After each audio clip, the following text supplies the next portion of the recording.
Well, the day is finally here. After nearly 2 years, my game of Tyrant's Grasp has come to a glorious end. The players victorious, the villains defeated, the world saved. At least for now. Out of my original group of players, I had 2 make it from the start to the finish. Others dropped out for various reasons, and we had 2 more join around Book 2 and Book 3 respectively that ended up staying till the end of the whole adventure. We played for the first time over virtual tabletop for the entire campaign, which was a lot of growing pains as we were kind of going through it, as was the rest of the world the last couple of years. But I think it went fairly well, and we certainly learned a lot, and we're going to bring that forward into the next game we play. And now, as I strive to do with all my campaigns when they come to an end, I sat my players down for a post-game roundtable discussion, where we went through the adventure path book by book, pointing out what worked, what didn't, and what we would change for the future. So, that's what's coming up next. I hope you enjoy it, and thanks for watching, and we'll see you in the next one. Real quick, because it's been a long So yes, my thought was that we just kind of go through the whole thing book by book and talk about shit. Okay. All right, so book 1.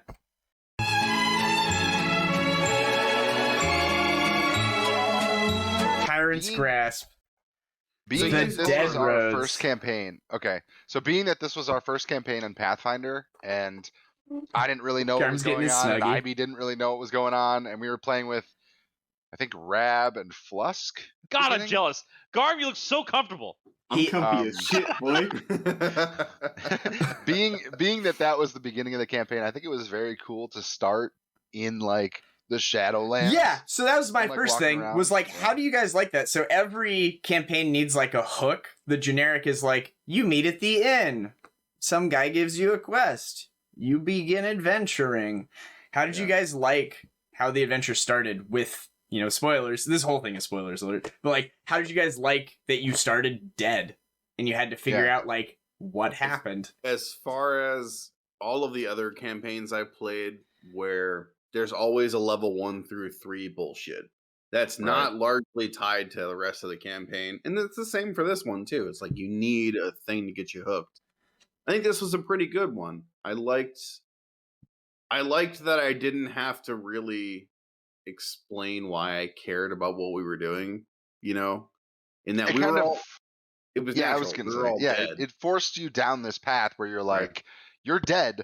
This guy's telling you to walk through the land of the dead to get back to being alive. And we're like, that seems like the right idea. Like, yeah, we should probably do that. Yeah. Whereas in my other campaigns, like my level 1 character doesn't want to go into a slaughterhouse for no reason. I have to like contrive a reason. I don't know. I thought it was good. I liked it. Okay. As far as, like, Those fucking fairies ripped my teeth out, and it's Yes, those Hilarious. fucking They right fairies it ripped your teeth definitely out. set the scene for the rest of the campaign where it was like, we're not joking around. Like, this is a real thing here. This is You gotta gonna get be ready. horrible. Yeah, this is gonna be horror for real. Yeah. Like, No, combat wise, is there anything from like, so you start out in the tomb in book 1. Is there any combats in the tomb that you guys remember being particularly hard? The very first one, I remember, didn't somebody almost die to like the I dust was not mite? there. I missed our very first day. You did. so no, I the very was not there first for that. session with like me, Flusk, and I think Rab. Yeah, there's like Matt 6 there? dust mites or some shit. Somebody almost got Solari? like Solari, one no. shot. They feel like There's a mite druid that casts magic stone and attacks you with his sling for 1d6 plus 2 at ranged. some might have been shit enough. almost- Yeah. Yeah, That's probably why. or something. I don't Pretty know. decent. Someone gets fucking rocked. Yeah. Honestly, like thinking about that now in terms of our level 18 characters, I'm like, what the 1d6 plus 2? 1d6. Uh-huh. 26 hell? plus 2 is a lot when you have 10 health. Yeah. I'm over here doing 1d6 plus 56 damage. I'm like, oh. Yeah, you realize the die becomes a lot less relevant, or a lot less relevant right as you move on. First major plot NPCs, Umble and Thoot. How'd you like those I remember guys? them. They were good. They were good? Yeah. It is a trope. It is a trope to have, like, it's the Master Blaster from fucking... Mhm. I Mad will Max. say the Walt portrayal of the bird was chef's kiss. Like that really did it for me. Thank you. Thank you. Oh, of course, yeah. Yeah, if it's Yeah, if that it's was- small, you make your voice as irritating as possible, and then you make it less Correct. irritating the larger Yeah, it is. you did a good job role playing the characters as I imagined they would be. Yeah. All right, good. The first like non-combat thing you guys had to do is you had to go to the ghost town. Do you remember that? I do remember Yes, that was challenging because that was when I really kind of learned about how resting works in Pathfinder, and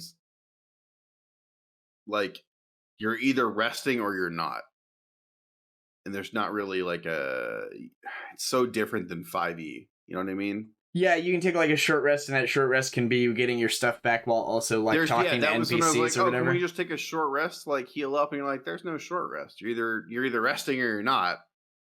Yes. And that kind of stuck with me. It's like, oh, okay, this is a little different than I remember. But the ghost town was cool. I particularly remember the old couple complaining about their garden.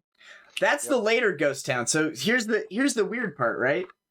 Oh, the first one was we had to convince the people they were dead. There you right? go. Oh, is that the one with the school children that were walking around with the teacher? That know they're dead, but they haven't. Yes, that's so in the game that Garm played, because Garm's playing this now again. He's playing the same adventure 2 times at the same time. Mm-hmm. Oh my god. But that one's old. That one's further back. That's on like book 4. So that one, he's playing a character that worships a deity called the Grandmother Crow. And the bad chick in book 1, you remember the skeleton lady? Mm-hmm. She We're gonna get to that. she sends like a crow to investigate you guys. And Garm in that game was like, "Oh, it's a sign from my god," and then the crow proceeded to like peck his eyes out. And he's like, "I was wrong. I've made a horrible mistake." Like the this crow crow's attacked kicking the shit out. I remember that boss because didn't we diplomacy our way past that boss at the end of the game? Yes, at the very end of the game you did. Yep, at the very end of this book you did, rather. Remember, because I rolled super high on my diplomacy check when she was invisible and shit in the garden? Yeah. Oh, that's right, in the garden. Okay. Yeah. All right. I don't remember you rolling for diplomacy though, so we just skipped that boss. That's what we did. Okay. Yeah. No, we didn't fight her. We fought her a little bit, and then I diplomacied her, and she was like, "Okay, you can leave." So I remember we had to go to 3 different places. There you go. That's what I was gonna say. 3 different places. Yeah. Zim remembers one. The fucking Tooth Fairies. Yeah. Okay, so Tooth Fairies very memorable. Not challenging though, right? They weren't challenging necessarily. Not super challenging, but they did rip my teeth out. So yes, I remember. Wasn't there love Tooth Fairies as well, or was that? That was number 2. Is the haunted house with it was 9 eaves, and the clue was that there was only 8 eaves on the building, and then the key was the 9th eve. Do you remember that little puzzle thingy? Yeah, vaguely. Yeah. Okay. What was the third one? I don't remember the third one now. The third one was Garm, Jitzel. Jitzel wasn't there yet. I just weren't Jitzel wasn't there yet. The third one was the it was like a research institute where the one lady had been researching the shadow plane, and like a monster had come through the shadow plane disguised as a grandmother. No? I'm not gonna lie. I don't remember that at all. I'm not sure. No memory of that. It had these 4-armed wooden dudes. Oh. I don't remember that either. You don't remember? Okay, so I was going to say, which was the most and least memorable? So it seems like the third of those houses was the least memorable. I have no memory of that. And the teeth I remember the most. That was that was probably almost 2 years ago, right? Yeah. There was probably the most memorable part about it, I'd say, aside from the grandmother lady, which I think there's a picture of. She's pretty horrific. Nope, there's not. Was that there was like a door that when you opened it, you would like teleport to a previous room. Oh, I think I remember that. So like there's a lot of like opening doors, going to random places, monsters like throwing javelins through one door and it came out another door to hit you. Yeah. I definitely remember. You might not have been there. We were like teleporting through places. I don't know. You might not have been there for that session. I don't think I missed any sessions. I may have missed one, but I don't know. That I don't remember at all. So maybe I did miss that. Yep. And there's Miss Petalpap. She was the lady. She literally just looks like an old grandmother, but she has spider legs underneath her robes.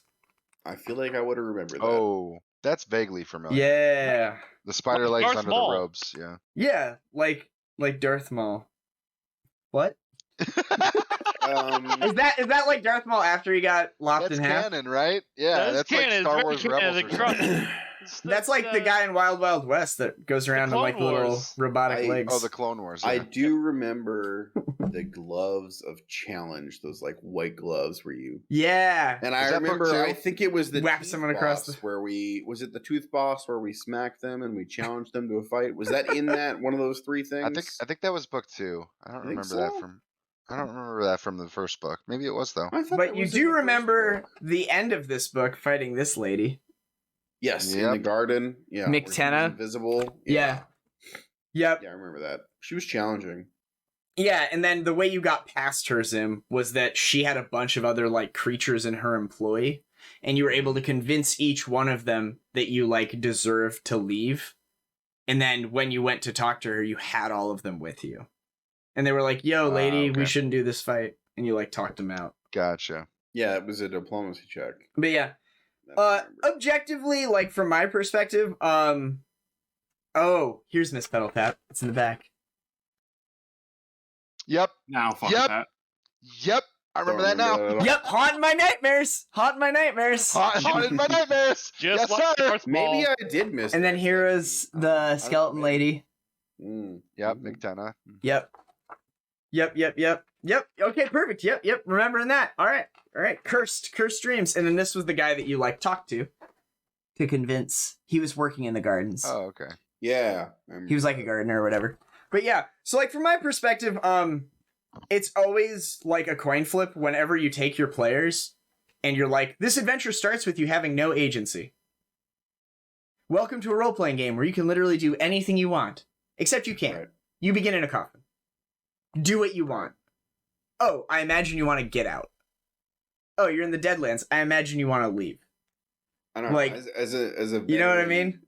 As a yeah, I guess as a veteran D&D player, it didn't really phase me that much, but I can see how if you had never played D&D, this would be good and bad for you because you would be this campaign is very directed. Like there's Yep, not a it's lot on of wiggle rails. room for like what you can and should do. Yeah. It's It's on weird. rails. It's weirdly on rails, right? It's But like in in the a- middle in a of book good 2 when way. we're like, do Yeah. we ever get to shop? And you're like, well, you're in the middle of an empty, barren wasteland that just got exploded. So no, you can't shop at all. Like, okay, that kind of makes sense, but also I'd like to buy something. But yeah, no, cool. Okay, for those of you that did play book 1, which is everyone for Jitzel, basically, what was your most favorite part? I mean, I gotta say, We'll do Zim first. the Tooth Fairy thing was Tooth Fairy thing was very really cool. special. Like, it was obviously like kind of traumatic for my character and all, but it was so memorable as a player to be like, I got my fucking teeth stolen and jammed into a mace, which they then gave me. So And- I had this mace full of teeth. And it that was I worth carrying 0 around. gold, so you could never sell it in the Yeah. game. In fantasy grounds, it would let you sell it. And you're like, this motherfucker is haunting me from book 1, you know? Uh-huh. Yeah. But it was so much flavor. All right. Like, I don't think I've had a real like awesome, flavorful experience that early in a campaign before. That was cool. Dope. That certainly stood out to me, but I think that the intro dungeon where you wake up in the tomb and kind of like work your way out, and there was that puzzle with the 9 stones and like a 3x3 pattern. That I remember I liked that a lot. I liked the intro dungeon was really cool, and the way that you portrayed the 2 psychopomps was really good too. I Okay. think those are my standout moments. That and the teeth thing, just because Zim made it so interesting. It was Like pretty interesting. if I was role playing and it was 4 of me, like 4 of just me in a campaign, I don't think I would have ever volunteered to like sit down in the chair. But Zim did. Yeah. It made it really fun. So My Jitzel, stupidity. they're in a castle, and we'll use that term charitably in the Shadowlands, where there are a bunch of these house cat sized fairies called tooth fairies that fly around with giant pliers, and they have the ability to, as an attack action, put the pliers in your mouth and rip out a tooth. Doing so causes charisma damage and bleed as you begin bleeding from the hole in your mouth. If you get your tooth back within 10 minutes and heal, it gets like magically reinserted and you're fine. So they kill a bunch of tooth fairies. Also, when tooth fairies die, they explode in like little bursts of glitter They're dust. like puppets, like ventriloquists. So they go upstairs and there's literally 2 of these dolls that are like animated like Chucky dolls, and one is in the process of performing like surgery on another one that's sitting there, and it's removing all of his teeth one by one. And when the party shows up, they're like, are you here for surgery? And Zim's like, yeah. And he's like, all right, have a seat. And Zim just sits down in like this little kiddie chair, like basically a car seat for like a toddler as a dwarf. And then the guy tries to start ripping his teeth out, and then they fucking kill him all. That was really memorable because I would have never done that, but Zim did it. I did a lot of weird shit where I'm just like, fuck it, we'll go with it. Let's go. We'll see what happens. We're going to the brothel, baby. Garm, I know you didn't play book 1 with us, but what was like your most memorable part? I enjoyed the first ghost town that we stopped in. It was like our only time to really talk to people that wasn't going to immediately try and kill us. We like had an opportunity to like explore and like interact with people. I was playing a sorcerer of Andaletta, which is Grandmother Crow, the patron deity of children and learning. So like I just hung out with the kids and was like, yeah, come on, kids, you guys know what's up. We don't have to be weird about this. Let's just go convince the old folks that, they're fucking dead. And so, like, that was cool. There were, like, some really cool tie-ins for my deity, even though they weren't actually true. And so, like, being able to make those inferences on my own was super cool. Just anything that's crow-related was immediately of interest to Garm in that game. If it's crows, it's me. But, yeah. No, I think book 1's pretty strong. It's not my favorite book out of them all, but it's certainly not my least favorite. As like a GM adventure, it's good. I didn't have to do really any work to make this book work. It kind of all did it correctly. Whereas like some of the other books, when we get to them, I'll tell you there's like shit that was weird that I had to parse in a certain way to make you guys understand. Yeah, I was gonna say there's probably some finagling involved. But no, this one was pretty straightforward. Like, it's literally they go here, they go here, they go here, they go here. The one thing I will say... Oh, sorry. Go ahead. Oh, okay. What I was going to say is the one thing from my end, the, like, you have to walk the path and get the 3 sigils to, like, escape the boneyards. Yeah. Mm-hmm. That's all it tells me. This thing's, like, 64 pages long, and it's, like, a paragraph of, like, they can get back by walking this ephemeral trail and getting these 3 stamps to, like, prove their mortality or whatever. And I was just like, why? Because I imagine my players would be like, why? So every time I described it, I just kept using, like, different thesaurus words to re-describe the exact same thing, because I had no more information to give you. I was like, they walk along this trail, they get 3 check boxes, they can leave. Like, that's what it says. I don't really know why, but like that's what it says. So like that was the one thing that I would wish would be more defined in it. Sure. Do you like that player objective? More like backstory. Just more backstory, yeah. Yeah. I think the main thing for me is this as a standalone adventure is not great, but it set up the world. I think it would be a pretty decent one. Oh, really? Okay. I don't know. To me, it was like the things that we were doing and the places we were going seemed very arbitrary. Kind of like what Walt was saying. Like there wasn't a lot of backstory, but it set the world up. Like it gave us an introduction into what we were going to do. And then when we emerged from the Dead Realm, the Shadowlands, whatever, it became obvious that like we needed to do something about this because it's a real issue, right? Yeah. And so as a introduction setup, I think it was very good. As a standalone adventure, I was relatively forgettable, I think. Yeah, I think... Do you think that just because it was 2 years ago? Because I think that if you played any of the books as a standalone adventure, I think book 1 would probably be the best because it's the most self-contained. Oh, really? I don't think it is very self-contained. I think, like, the reason why book 1... you just kind of wake up there, like, it doesn't really matter what you were doing. The hook is that you're dead and you don't want to. Yes, you're saying you could take, like, the generic... You're saying you could, like, take the generic plot hook of, like, the entire party dies.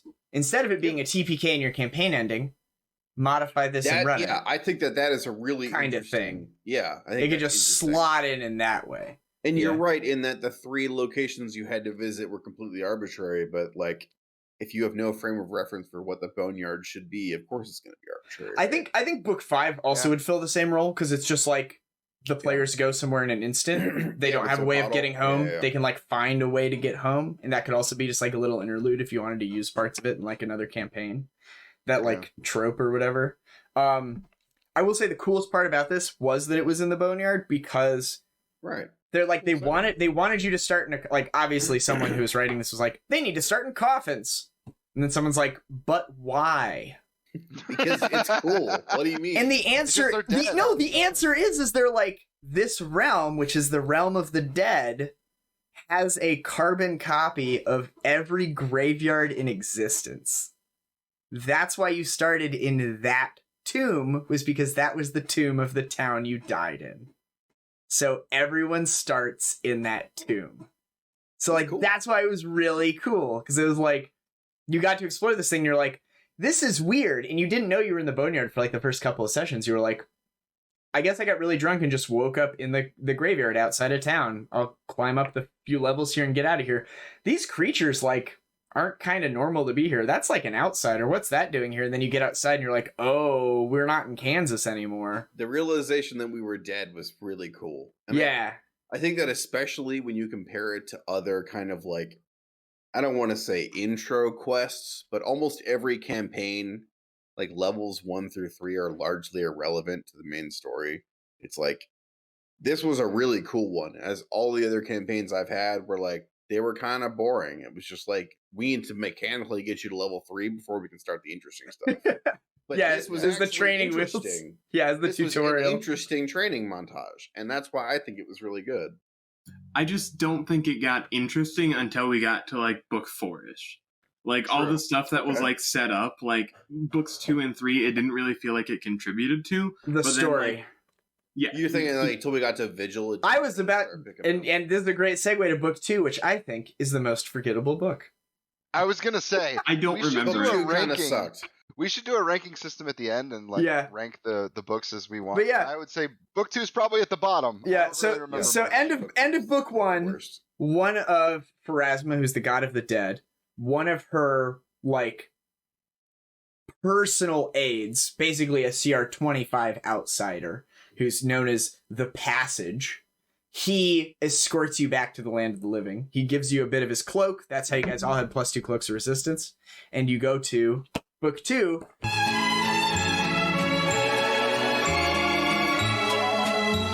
Eulogy for Roslar's Coffer, where you're in the town that was just killed. So you get to go through like a Mad Max style destroyed town. It's where you ended up finding Jitzel near the end of it. And the town is trapped inside a plagued barrier of like noxious gas. So you have to take an underground cavern to get to like the cathedral just outside of town that's emanating the ritual. You kill a bunch of cultists that are there. And it does have very important plot information in like the last 30 minutes. Yeah. But I feel like the rest of it was kind of But anyway, let's go through it before we do all our summary stuff. No, I think you're right. I feel like I didn't really know what I was doing. Yeah. In book 2, and it was not largely clear. Well, let's start with my mistake. My first mistake was the map. I did the map wrong. I had you guys start in the graveyard because I was like, oh, they walked out of Roslar's Coffer. I assumed that you started in the graveyard. Oh, is that not where you're supposed to? No, you start on the other side of town. That makes more sense then. Okay. And I just went with it. No, I was a little confused why we like spawned in the place we were. We could have just turned around and skipped 7 seconds. That was my fault. No, I completely glossed over where you spawned. So like, here's the overworld map. Right. The graveyard is down here. I had you spawn here. You're supposed to spawn up here. That makes a lot more sense. Okay. But like, okay, now a writing point of view, why? Why would that spot and mile a half away from the graveyard be a touchstone to the boneyard? Why is it not the graveyard? Yeah, I don't know. Well, no. So actually what happened in the boneyard is you came out of the tomb and then you wandered for like an unmeasurable amount of time and distance, and then you found your way back to the land of the living. You could have shown up fucking anywhere, but it chooses to put you in this town. Mm-hmm. And I think there's some throwaway line at the end of book 1 where the Passage, the guy who sends you back, is like, I'm sending you just outside of town. and that's why you're outside of town. But like, we finished book 1, and I just like read the intro to book 2, and that was the end of the session. And then later on, as we started getting into book 2, I was like, oh, they were supposed to spawn elsewhere. So like that certainly led to some confusion for you guys. That was on me. That was not the adventure's fault.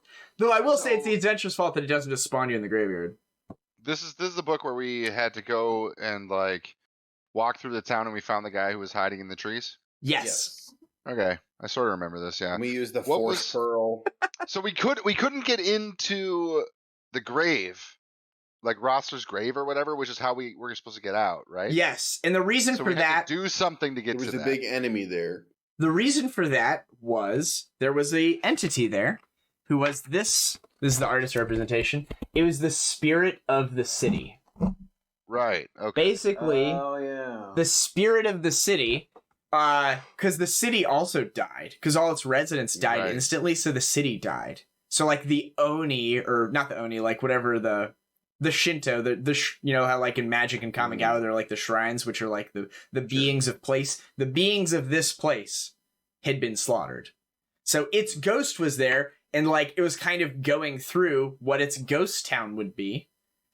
And it was hostile to you guys until you like laid various members of its souls to rest, and then you convinced it that it was dead so it could go to the afterlife, just like you did in book 1.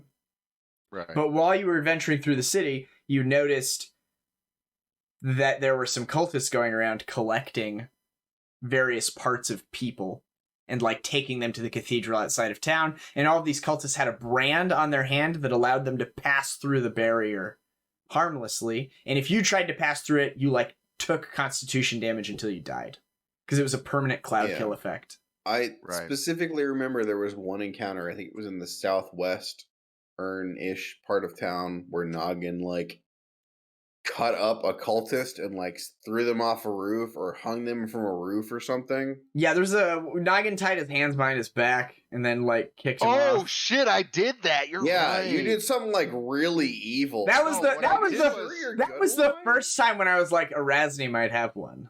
That was the first time. So I definitely took this cultist while he was still alive. I don't remember how much health he had. Tied his hands behind his back, tied a rope to his hands, and threw him off a building.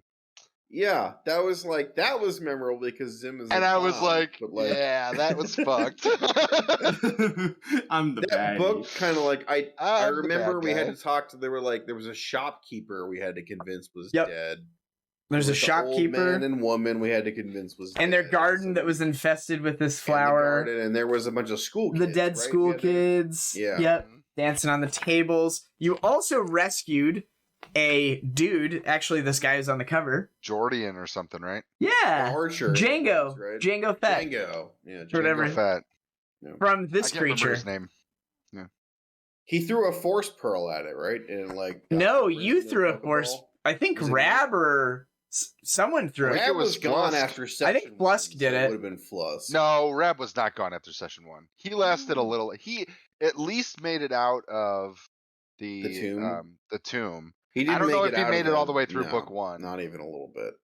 But was it just the 3 of us then? No, he was because we added Jitzel at the end of book 2, so we'd have had enough people to keep going. Flusk was there for book 2. Flusk was definitely there. Was there for all. Flusk would have been the one that threw the pearl, so I think it was Flusk and Rab. Would be my guess. Okay, but yeah, that book was kind of, I don't know, it was fine. And then Did you play with Flusk, Jitzel?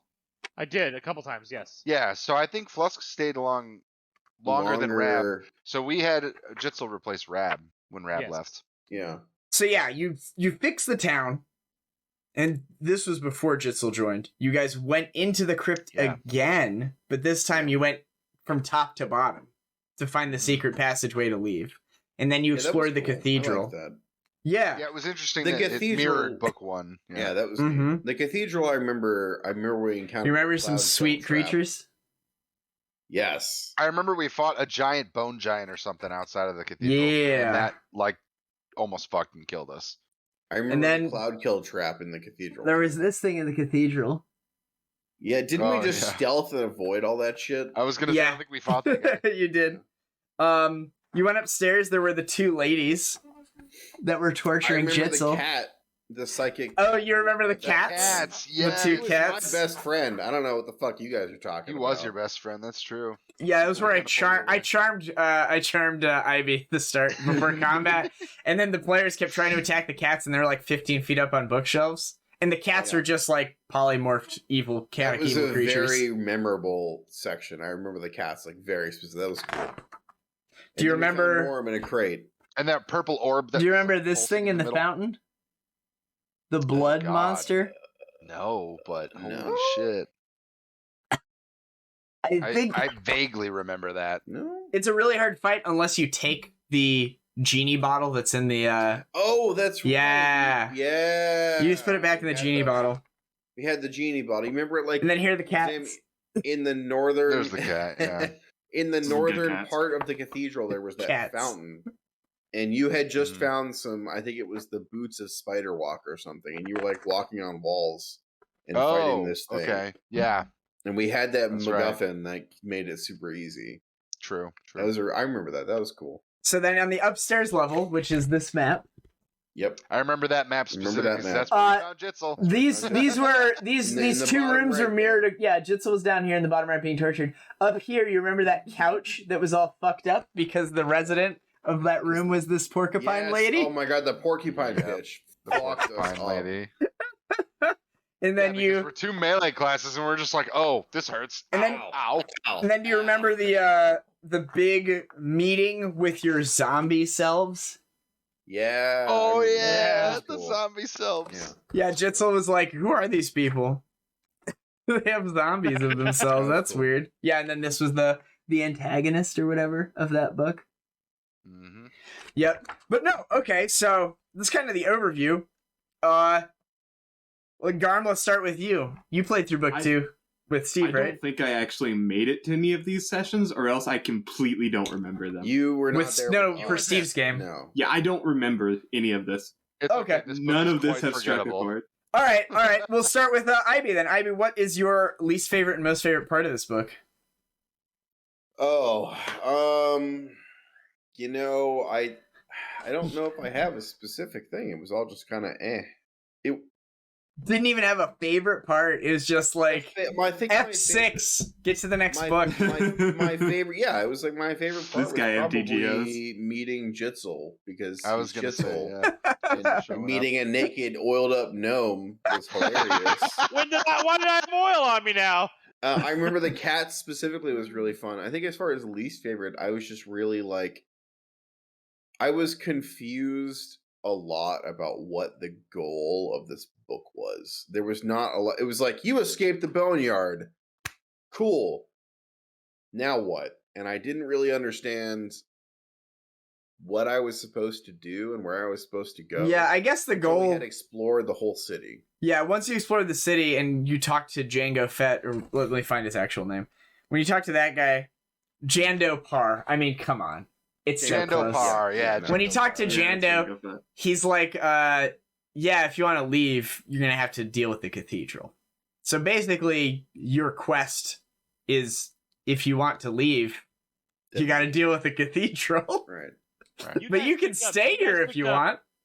You guys picked up him as a member because Rab quit, and then he stayed on because Tristan Yeah. quit. And That's then, right. Yeah, Walt and then was he gone left for a when Garm got while. added. And I think that That's was right. part of the reason I really didn't Yes. like this book was because we had Rab and Fluss quit. And it was In a that- lot in of that book. a lot of hand waving and a lot of like, okay, we need to keep the campaign moving until we find people, but we don't want to not play. Yeah. And that I think that largely It's not quite dead contributed to a lot yet. of it. Keep him alive. Exactly. Yeah. And it's Not- good we not did only is, too, like, the because the rest of actual- the rest of the story was fucking good. So. Yeah, everything else was like chef's kiss, but like book 2, like I think a lot of it was Flusk and Rab leaving, and we were kind of unsure about what we wanted to do. Mhm. And I don't think it's really on you or on Do the you? but Yeah, that's what I was also gonna think say. the Do you think editors- that paints the book like? Do you think maybe it's like, you know, a B- paper, but you're giving it a C- because people quit during it? Yes, I think that if we played it with this group of 4, I would have a lot more fun. Okay. I would Fair enough. argue that some of the reasons that they quit is probably the book. I They're don't just kind think. of flaky. Well, I mean, yes, obviously, I mean, but they would I have think come back, right? Like, I think that this book particularly was like the tip. It's like all I can do is bring it back to WoW. It's like when you're in a good raid group. It's and the you're playing and Painsmith. You're having fun. And you're having fun in your raid, and you get to that one boss, and you're like, this boss sucks. It's like it makes you want to quit more, even though you know, like, you probably want to have fun and continue on because the rest of the bosses are going to be good. This one sucks. Wow. Like, I didn't think it was that bad, but jeez. No, I think you're being harsh. like, okay, maybe I'm jaded because of it, but like, we literally didn't remember the book. We had to go through and like think about what it was. It's just I remembered forgettable. a lot of it. What It's okay, forgettable. what you remember, what was your favorite part, Zim? I think my favorite part was Jando Par. Honestly, I think that He was character. good. You role played him really well. Yeah, he was like a mysterious character because he didn't want to tell a lot, and we also met him in like suspicious circumstances because we're like, this is a town of a bunch of acolytes that are trying to like summon demons or some shit, and all of a sudden there's this random guy who's like, I'm your friend, and we're like, are you? Like, what's happening here? Now that I'm thinking about What it, are I think you he's doing here? I think he's the only NPC we met who didn't betray us No. in the whole campaign. No. No, The we had gnome that we saved. The gnome that we Besides saved you. in the stalls. What about Patty the Trish, bro? Okay, Remember you when? know, you betrayed me over Patty the Trick, you one fuck. of the most Yeah, you guys did. One of you might have betrayed Garm. Theoretically. It would have been. Jitzel, I know you only played it for like, I think He was in 2 the last section of sessions. that book. Yeah, that book was like. two. It was like 2 You're like, sessions. okay, we're done with book 2 now. I'm like, damn. Yeah, what was your most favorite part of the 5 minutes you played? The most. I mean, the cats, like Ivy being convinced that that cat is his best Dude, they're friend. my friends. What do you mean convinced? I'm still Just like- convinced. It's like, stop. That's when, like, I guess, like, this is like really my first introduction to like mostly into like role playing games. Like, okay, like that makes sense that he would just be like, stop killing my friend. Type of thing. No. I think part of the reason that this book feels forgettable is the beginning. The beginning part of this book, where you're kind of wandering, you don't know what you're doing, that makes it forgettable. And Yeah. once you get to the cathedral part, the second half of this book, it's much better. Not Yeah, I having agree. a stated goal off the start. I think you so. kinda Here you wander. go. This is a I don't. There's some turn of phrase for this in our language, but basically, the thing that every player in every role playing game for the history of all time and for all of future. Here's my like fact. This is an IB fact. It is unequivocally true. Every single player in every role playing game always wants freedom of choice. Don't railroad me. Don't tell me I have to do something. Don't like make him, okay, do whatever the fuck you want. And then your players are like, I don't know what to do. And they're just like, I don't know what to do. It's like, fucking do something. This is what you wanted. And like, Honestly, I didn't write this yeah. book because I don't write I wouldn't run adventures like that because it's not really what players want. Players want like an end goal. They want a carrot. They want like, I want to kill Anduin in the new raid, Sure. but I want to choose how I get there. But like, they need The to illusion know. of choice. They need to know what to do. The illusion of They choice. need- Yeah, it was really that I didn't know. Yeah. We got out of the boneyard and there was So- no guidance on anything. So do you think this book would have been like a full letter grade higher if Arazni talked to you at the start versus the end? If she was like, you guys got to go tell the city what's happening. Like through like some sort of telepathic I thing. think that- Or like you found her bloodstone maybe and Yeah, you no, I communicated think with if her you earlier threw a on. cryptic NPC at me as soon as we got out, I would have been way more invested. Dude, Ivy's just wet for cryptic NPCs. Jesus. It's because he doesn't know what's gonna happen. All right. I I like think, the mystery. so I think it was very cool that Arazni shows up at the end of book 2 and you don't know that it's Arazni and she gives you this cryptic message that you have to go to Vigil.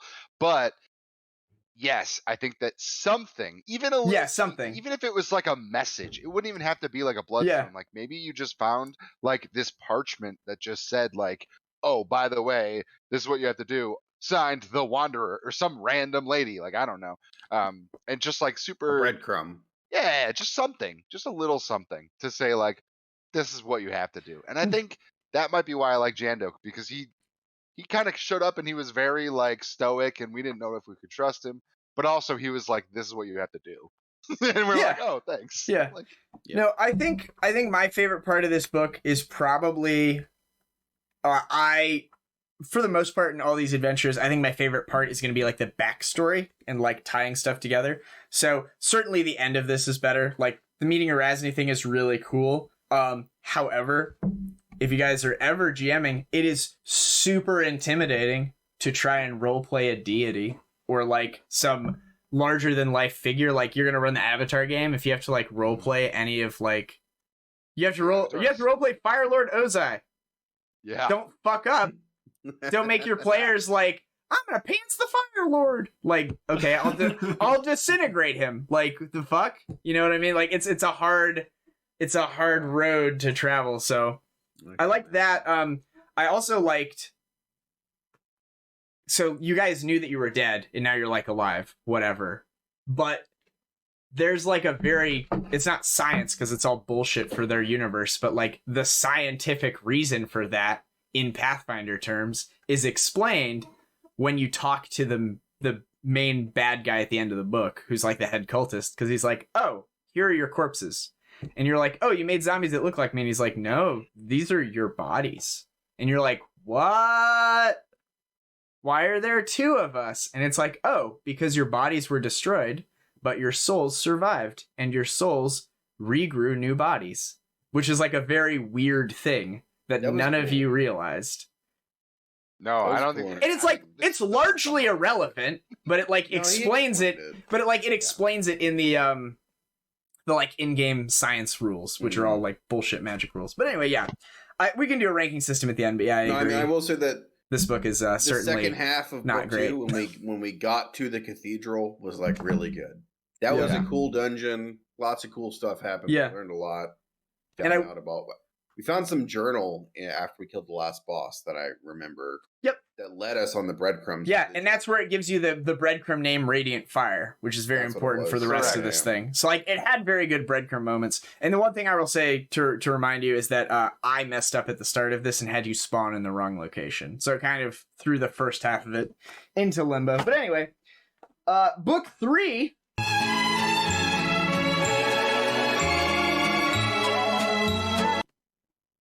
Last Watch. How do you guys remember this book? Everyone was here for this book. The Garm showed up. Was sick. You showed up pretty much near the start. Dude, there was so much good shit in this book. I was gonna say I don't think so. Mostly He showed up right before we fought the bat. Yeah. Oh, before the bat? Once Vigil blew up, Right that's before when I we fought showed the up. bat. Who was with you then? Nobody. It was the three of us. Jando. Oh, was it Biscuits? Until we went Jando to the city, and then you had to roll for racism. Yeah. Yes. You never told me about that Stayed one. outside, right? Oh, You never told me I could it's- be racist. Garm. Yeah, people It's racist. it's Vigil, the capital of Lastwall, who now fights orcs, and the orc ranger shows Oh, up yeah, with yeah, the yeah. party, and they were like, is he with you? And the party was like, yeah. And then he was like, I think I'm gonna stay outside of the city. There were so many good moments in this campaign. In this book, there was the first we got there and we went to the blacksmith's house where Zim and I ran into the burning building. Oh, that's true. Obviously, the bat fight was really cool. Stabling our horse in like an extra dimension. Okay. Well, so the overall plot for posterity is you show up in this town and you've got to notify the people in charge that the world is ending. And the Whispering Tyrant has escaped, and he's got this weapon called the Radiant Fire that you don't know anything about. And fortunately for you, the town is in the middle of a big festival where all of the head honchos are there to talk to, with the exception of the guy who's in charge of the whole city. But you can, like, talk to his subordinates. You go try to talk to his subordinates. A couple of them are like, go fuck yourself. They blew us off. And one chick, I think, was like, oh, this document is very incriminating. Let me take this document from you and I'll research it. You should start investigating this. You started digging into it. You find out the history of like the Shattered Shield and how there was this Ocean's 11 robbery and they did a switcheroo with fake shield parts. But what you don't realize until it's too late is that one of the fake shield parts is still a real one. You go into the sewers where you find there's like a sect of cultists that live down there in the old ruins of an Arazni temple. One of us got beheaded, right? Perhaps one of you got bepicked. de gras. Little coup de grace action for 187. Nice. That was our first real Yeah. bout with like, oh fuck, we can just die in this game. Yeah, you just That's explode definitely a sometimes. thing. He sure did. That was the fight against the anti-paladin with a ×4 critical weapon and That 3 was when we, morgs that paralyze. We were trying to Whole break open person. the door, and then like we opened Yeah. the door and we just got fucking ganked. Yeah, that's where the you. anti-paladins were tough. Yeah, you temporarily aligned with like the criminal wizard who was down there in prison, Yep. and he cast the suggestion spell, which caused you guys to win. And then yeah, We met- the guy gives his big "You're too late to stop me" hero's speech. There's an explosion. You go outside. The city's in ruins. Garm joins the party. You like try to leave the city, but there's this giant monster flying through the air. You shoot the giant monster down, and you guys flee, and that's the end of the book. So, Yep. the first part, What a good book. all the It was pretty good. investigative role-playing stuff. Very fun. Liked that? Yes. Wish Yeah. I had role played more. Zim, you did a really good job of role playing. I actually, so I distinctly remember this part. So there was like the captain of the guard. I can't remember who she you were was. hitting on her. But she came back later on, and she's the one that like stole the treasures from the vault or whatever. Yeah. Yeah, that But bitch. whatever her name, became she a was grave like knight. a Cito? stone face. Cito like, Maldera. super- Yeah, Cito. She was like stone faced, and she was like super serious all the time, and she didn't want to give us the time of day. And I really felt like, even though we didn't get to talk to her, it super felt like what I said had an impact. And she was like, I might let you actually speak to me tomorrow. And I can't remember what it was. I think I like stealthed around. Like someone was doing some distraction, and I like stealthed around to get like close to her and talk to her. So it definitely felt like I had some agency over my character at that point, where I'm like this stealthy rogue character, and I like stealthed up to the head honcho and like basically made a deal, and it kind of worked out. But then obviously it didn't in the long run. But it felt like I had some agency at that point, which was cool. I think that was the part of the adventure where I said your dwarf had an eating disorder because you just stuffed your pockets with like pastries. Yes. That's where you asked me if there was food, and I'm like, yeah, there's like donuts, and you're like, oh, I'll grab some handfuls, and I was like, yeah. Zim just starts stuffing donuts into his pocket. Noggin just starts like, and like someone shoots him a look, he's like, it's for the road. He's just like loading up on all these like pretzels and bratwursts and shit. That was the beginning of Portly Noggin. Noggin the large. Because before that, there was no like I wasn't role playing that he was a fat dwarf. Yeah. It was just kind of under the assumption that he was like a spry kind of like, but he was a dwarf. You know? Yeah. So, Speaking of role playing breakout moments, this was the book where Jitzel learned he could lie. Yes. Yes. I don't Yeah. remember that. Good. Is that your favorite Well, moment? when you pretended to be God or You're something. God. Everyone. That was, No, you talk to animals and you tell the crocodile that you'd feed him more later. Yeah. Yes. And then you also talked to the giant dragon that was guarding the bridge, and you were like, "Oh, we already paid." You're like, we That already poor paid. We already were Barnaby- here. Barnaby dragon. Dude, Yep. that fucking. Can we talk about that crocodile whole setup for a second? That was- Oh yeah, by the Odiugs? Yeah, we literally yeah, show that's up. cool, too. There's like we're all there, and we're like going down. We're like, all right, we're in the sewers. We're gonna find the answer. And there's this giant ass crocodile, and Jitzel just lies his way. We just walked past him. It was so funny. Did No, the it's whole time we're gonna, thinking, we're like- gonna bluff to like bring him food later. Yeah, Uh-huh. we're like, we'll And just it bring you food somehow later. worked. And so he went with it. Yeah. It was It's so like, funny. Okay. Garm, what was your favorite part of the book? Even though you only got like the second half of it, but I guess you could pull from Steve's game as well if you want. I thought, I really liked interacting with the NPCs in the city, and like the stark contrast before the explosion and after the explosion made Yeah. it feel like you were actually like an important character in the situation. So like being able to develop that quickly was fucking sick. Yeah, because you were definitely pushed aside at first, and then Yeah. after the explosion, they're like, okay, we'll fine. take- What do you "We'll take all the say? help we can get." Yeah. Mhm. Yep.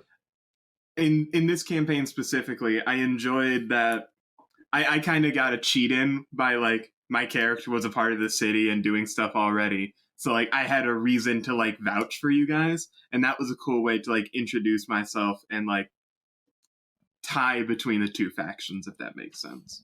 Yeah. No, I liked your character a lot. And I think we'd like talk about characters and stuff afterwards if you guys want when we finish with the adventure. But like I liked that tie-in because, as I've said before, and as Garm knows from running games, it's like the Glacier meme. Like you guys are seeing this top 10 or 20%, and that's what you play. And there's all this other shit back here, and like not all of it's interesting, but there's parts of it that are really juicy. And it's like, I really want to tell these guys this. And then Garm's like, I get a 45 on a knowledge check. And I'm like, oh, thank God. Like, I'm not gonna tell them anything useful, but like, I'm gonna tell them all this other cool shit. But like, I want to know that weird cool Especially, even if you didn't have the knowledge skills, the fact that you were like, I live here, I would have told you all of it anyway. Because like your job was a teacher, you worked in the library. Like, yeah, I'll tell you all this cool backstory stuff. The fact that they used to have horse races, and horses are very important in Lastfall. And we got the little sidebar of the fact that all of their stables connect to an extra dimensional plane that they store their thousands of horses in. So there's no horses in the city, there's no horse shit anywhere, it's a really nice city. But then when they need to go to war, they ring a bell, and like within 5 rounds, there's 1,000 horses out.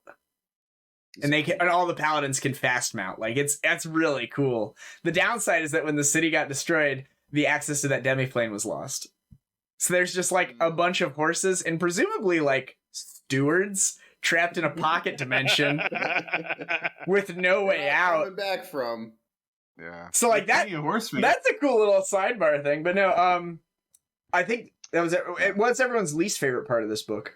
Well, just to piggyback off that, okay, yeah.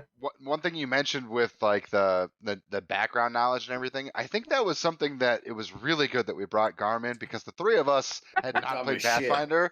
We didn't know what we were supposed to do skill wise. I can tell you right off the bat, I put a point into every skill, and we can talk about characters later. But like every single skill on my skill sheet had 1 point in it. I now realize that's not what you're supposed to do. It's kind of terrible. I disagree a little bit, but we can get to characters later. Garm literally rolls like a plus 36 on knowledge checks, and I'm over here with like a 4. Right? Yeah, there's a reason. An experienced Pathfinder player coming in and being like, by the way, this is what you can do. Yeah. It's like, but that certainly helped having Garm there to like guide us. Yeah, having the well-rounded group or whatever. Do we want to go over characters now or at the end? No, we'll do characters at the end. Okay. Yeah, I can explain more of why my character was how he was at that point. All right, so the least favorite part of this book. Before we get to that, my favorite thing was rolling a nat 20 to kill the dragon. Dude, you shooting down the fucking bat? That was chef's kiss. Like, dude, Garm and I fought that dragon like a couple months ago. So cool. As a bat, but yeah, we had to fight that thing. Is a bitch and a half. It was a fucking bitch. Yeah, no, I mean honestly, it's a bitch and a half. I don't think there was a single session in this campaign in this book that I didn't like. Cool. I don't have a least favorite. It was all good. It was kind of like the this is what could fucking happen if you fail book. Right, like correct. It was like this is what happens if you do not succeed. It's the all is lost moment. We got the stakes, and then the sewer thing was really fun. I liked the burning forge. I liked the character uncovering the mystery of the shield. I liked there was something else at the end of the book when you said, "Hey, you directly impacted. You saved this many people." Like that was really good too. Like based on your actions, I liked the tomb robbing where CeeLo got away with the jewels. That was really cool. I there was nothing I didn't dislike. I think this might have been my favorite book. It was really good. Cool. I think personally, this book made me grow, and probably the rest of us. Yeah. As a player, because first off, we had to figure out like the actual repercussions of role playing. Then we had to determine the best way to really dungeon dive, and it's not always just fight the alligator. And then 2 of us almost died. Oh, the dragon encounter was awesome. I literally had my head chopped off. Yeah, we encountered haunts for the first time. Haunts for the first time was interesting. And I had my head chopped off. It's like so many things when we were like, oh Yeah, shit. that was like where I told Zim, hey, you can't leave the party and charge 40 feet ahead because we'll lose every combat. That is what would happen. And that's yes. when we learned, like, okay, we can play off each Yeah, other. that's true. But also, I think that's when you started taking the teamwork feats, I think, too. Right around there. Oh, probably. Yeah. But this is definitely like the turning point in the campaign where it goes from, oh, we kind of have an idea of what we need to do, and it's like pretty serious, and we should figure it out, to, oh, like this is a real problem. Yeah, here's Like, the all here's of a the sudden, city. It hits home. It's like Their city they burning. just, yeah. It's like we just lost hundreds of thousands of people. It's like, Yeah. holy shit! Like this is a big deal. We got to figure It's this cool. out. You know, Yep. it went from Here's your bat. survival horror to like, oh wait, it's actually And an a Baron adventure die. now. Your Yeah, bat. there it is. Yep. Big bat. Meeting haunting Garm was super dark. cool. I was gonna say I don't think there is a least favorite part for me either. This All one was right. like This solid. is a pretty I good definitely have Good one book, specific least favorite part. Yo, Yeah, let's okay, see go it. ahead. And that was when you're down in the sewers and it's just 6 different rooms filled with anti-paladins that just all start out by fucking smiting you and then kicking the shit out of you. You kill them, Oh. spend all your resources, then the next room is more goddamn anti-paladins. So Garm, that was playing in Steve's game. In Yeah. this game, that area is the ruins of an Arazni temple. So that's where we really started getting into the lore. The players, Ivy and Zim especially, obviously, because of what Yeah. happens later, they became very interested in it. They like started carrying around her relics and shit like that, and like wanted to like take time to like read the murals and That was where he shit found like that. Bloodstone. They find the dead high priest, who's this guy, this fucking ghost. Do you remember him? That guy was an asshole. If I And had he to was an pick a least asshole. favorite part, He was an that guy. asshole, and then Zim was like, "We can't kill this." Like it was picking them apart. And Zim, the party noticed that he was wearing like the trappings of an Arazni priest, so Zim held up his like Arazni holy symbol and started saying prayers to Arazni. Made a diplomacy check with like a circumstance bonus that it literally gives you in the book.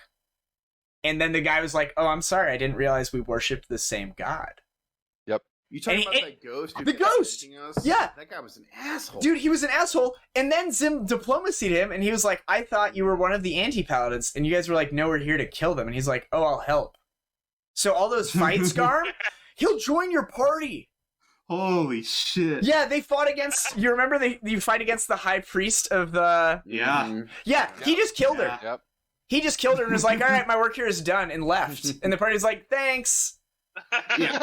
That's how that combat happened for Yeah, them. no. That went much worse. I mean, yeah, that was pretty good. I was gonna say I don't remember fighting all those guys in a row, and that's why. No, I It's guess because we that's did. That's why. Yep. I'll- Yeah. I think personally my favorite part, so like my actual favorite part is part 3, where you guys come out like after the book 2 that was book 2, coming into this and having you guys being like really excited and being like, "Oh my god, it's a city, there's people we can talk to." There's Okay, a like vendor. we've like diplomacied these people, I'm like establishing these relationships, we know all these places, these vendors, like we're really invested in everything, like we're gonna go to the sewers, then we're gonna get them on track, and we're gonna like save the world. To then be like, "Heroes, it's They too all late. fucking die. It's too late." Like, is like chef's kiss. This is like fan-fucking-tastic. Dude, that book is really good. Sadly, this is my honorable mention. My actual favorite part of the book is the Odiugs, because Odiugs are by default my favorite part of any adventure. They are pretty good. I remember. It's my favorite you made creature. them memorable for sure.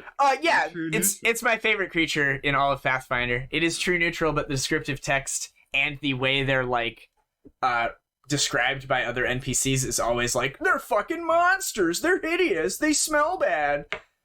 Even they're a neutral creature, but the author's descriptive text is literally word for word, "This 3-legged freak." Come on, like that is not new. It's a little bit of a bias there, don't you think? Yeah. So anytime I present what Odiugs, I'm just like, yeah, they're just hanging out. They're just like hanging out. they're just like ugly cows. They're doing their thing. Yeah, they're chilling. Ugly Chilling, trash chilling. cows. Yep. Yeah, And then now he that like you mention he that. drew the slime map in his slime, and he gave Zim Yep. like something out of his slime pile. Yeah, I love Odiugs. Yeah. Anyway, I think this is the one I remember the most because the book I remember we had there was the silk factory that led down into the sewers too. yep. This lady tried to assassinate you. Yeah, I mean, I think the sleep everything about arrows. this was like super memorable. Here's Zim's former love, Mm-hmm. Cito Maldera. You hit on that girl, yeah. Woman. Here's your executioner. Yes, that fucker. Yeah, that guy. He has a warhammer. It's only a I times 3 think weapon. that was the first time where we were like, Domed. we might all die and have to start over. And I said that a bunch throughout the campaign. Yeah. But it So I certainly have- Yes, you through did. there. I Yes, haven't you played did. a lot of endgame 5e, but I've played enough 5e that to have a creature literally hold you in place with a spell and then chop your head off, that was new. I'm like, I don't know what was this new. is. What do I do? And Walt's like, you don't do anything, you're dead. I'm like, oh, Got That's it. pretty good. okay. That's And he's Pathfinder like, First "Don't worry, Edition, we can baby. res you. That I'm like, thing oh, okay. It's a status condition. Status condition. Yep. This is just Yeah, a status it's a status condition. Do you remember the Sump Steward? The Moss Oh, dude? yeah. Yeah, tending. All right, so this is definitely a book you guys in remember the, well. The temple Yeah. with the Yep. yeah, I remember he let us rest there. Yeah, that was Yep. cool. But yeah, end of book 3, you guys leave. You take the boat and you head to relative safety before entering the gardens of Gallowspire.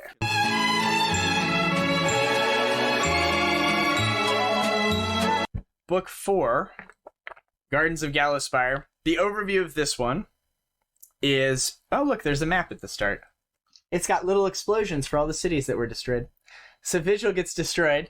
You guys take a boat, and while you're on that boat, Arazni sends a robot down to talk to you and tell you to, like, dock at this fort coming up and come and talk to her. You guys do so, and she basically lays down her plan, which is, now that Tarbathon has, like, escaped Gallowspire, I want to go and kill him. I'm just going to go do this and kill everything in the way, be it undead or paladins or anything in between. But if you guys want to go ahead of me and, like, disable the anti-teleportation devices known as witch gates that are between here and there, I won't kill the remainder of your nation of people. And you guys are like, that seems like a good deal.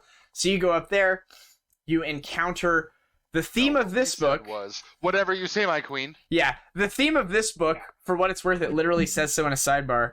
The theme of this book is cruelty and kindness, where you encounter NPCs that seem horrendous, but can be redeemed, or NPCs that seem Is nice. this the one with the but are bucket evil. unicorns that Yep. attacked Yep, us? the The Pegasus. Pegasus. Yeah, this Motherfucker. is the book where, like, everything that's nice and friendly wants to fuck you over, and everything that, like, is monstrous can be talked to. Not everything, but, like, that's basically the theme of this book, because the end of it is that you are all playing towards a mini system that you didn't know about. For all of the kind acts that you did, despite being shown nothing but, like, hostile, monstrous actions in return, all those NPCs came to your aid during the final encounter, which actually isn't a boss fight. It's a diplomacy encounter, where you try to convince this guy and his, like, 7 generals to not send all of the Vigil cavalry into, like, a certain death against the armies of Tarbathon, because Arazni just going to, like, obliterate them in the melee, right? Arazni and Tarbathon would just disintegrate them as they approached. And you guys got to do, like, a little role-playing session where a bunch of different skills were useful, and you each talked to different people. That had my favorite moment, but we'll get to that later. And then, yeah, it ends with Arazni battling Tarbathon to the point where he gets frustrated, teleports away with part of his army, and disintegrates her, and you guys get teleported to Book 5. So, going through, everyone got to play this one. So it's the first book where everyone is here from the First start. book. First full book for everyone. Huh? So Garm, why don't we start with you? First full book of the AP with us. First full book, boys. Joining up after Vigil had been exploded and immediately finding Arazni. That was fucking sick. Yeah.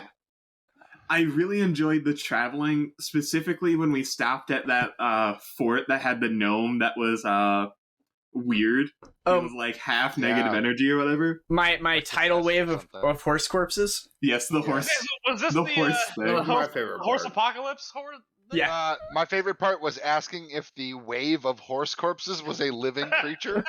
Is this an undead? No. I really like Walk it off. It's alive. Walk it off. That was a good one. I really enjoyed that the giant, I don't remember what, the grave giant or whatever it was.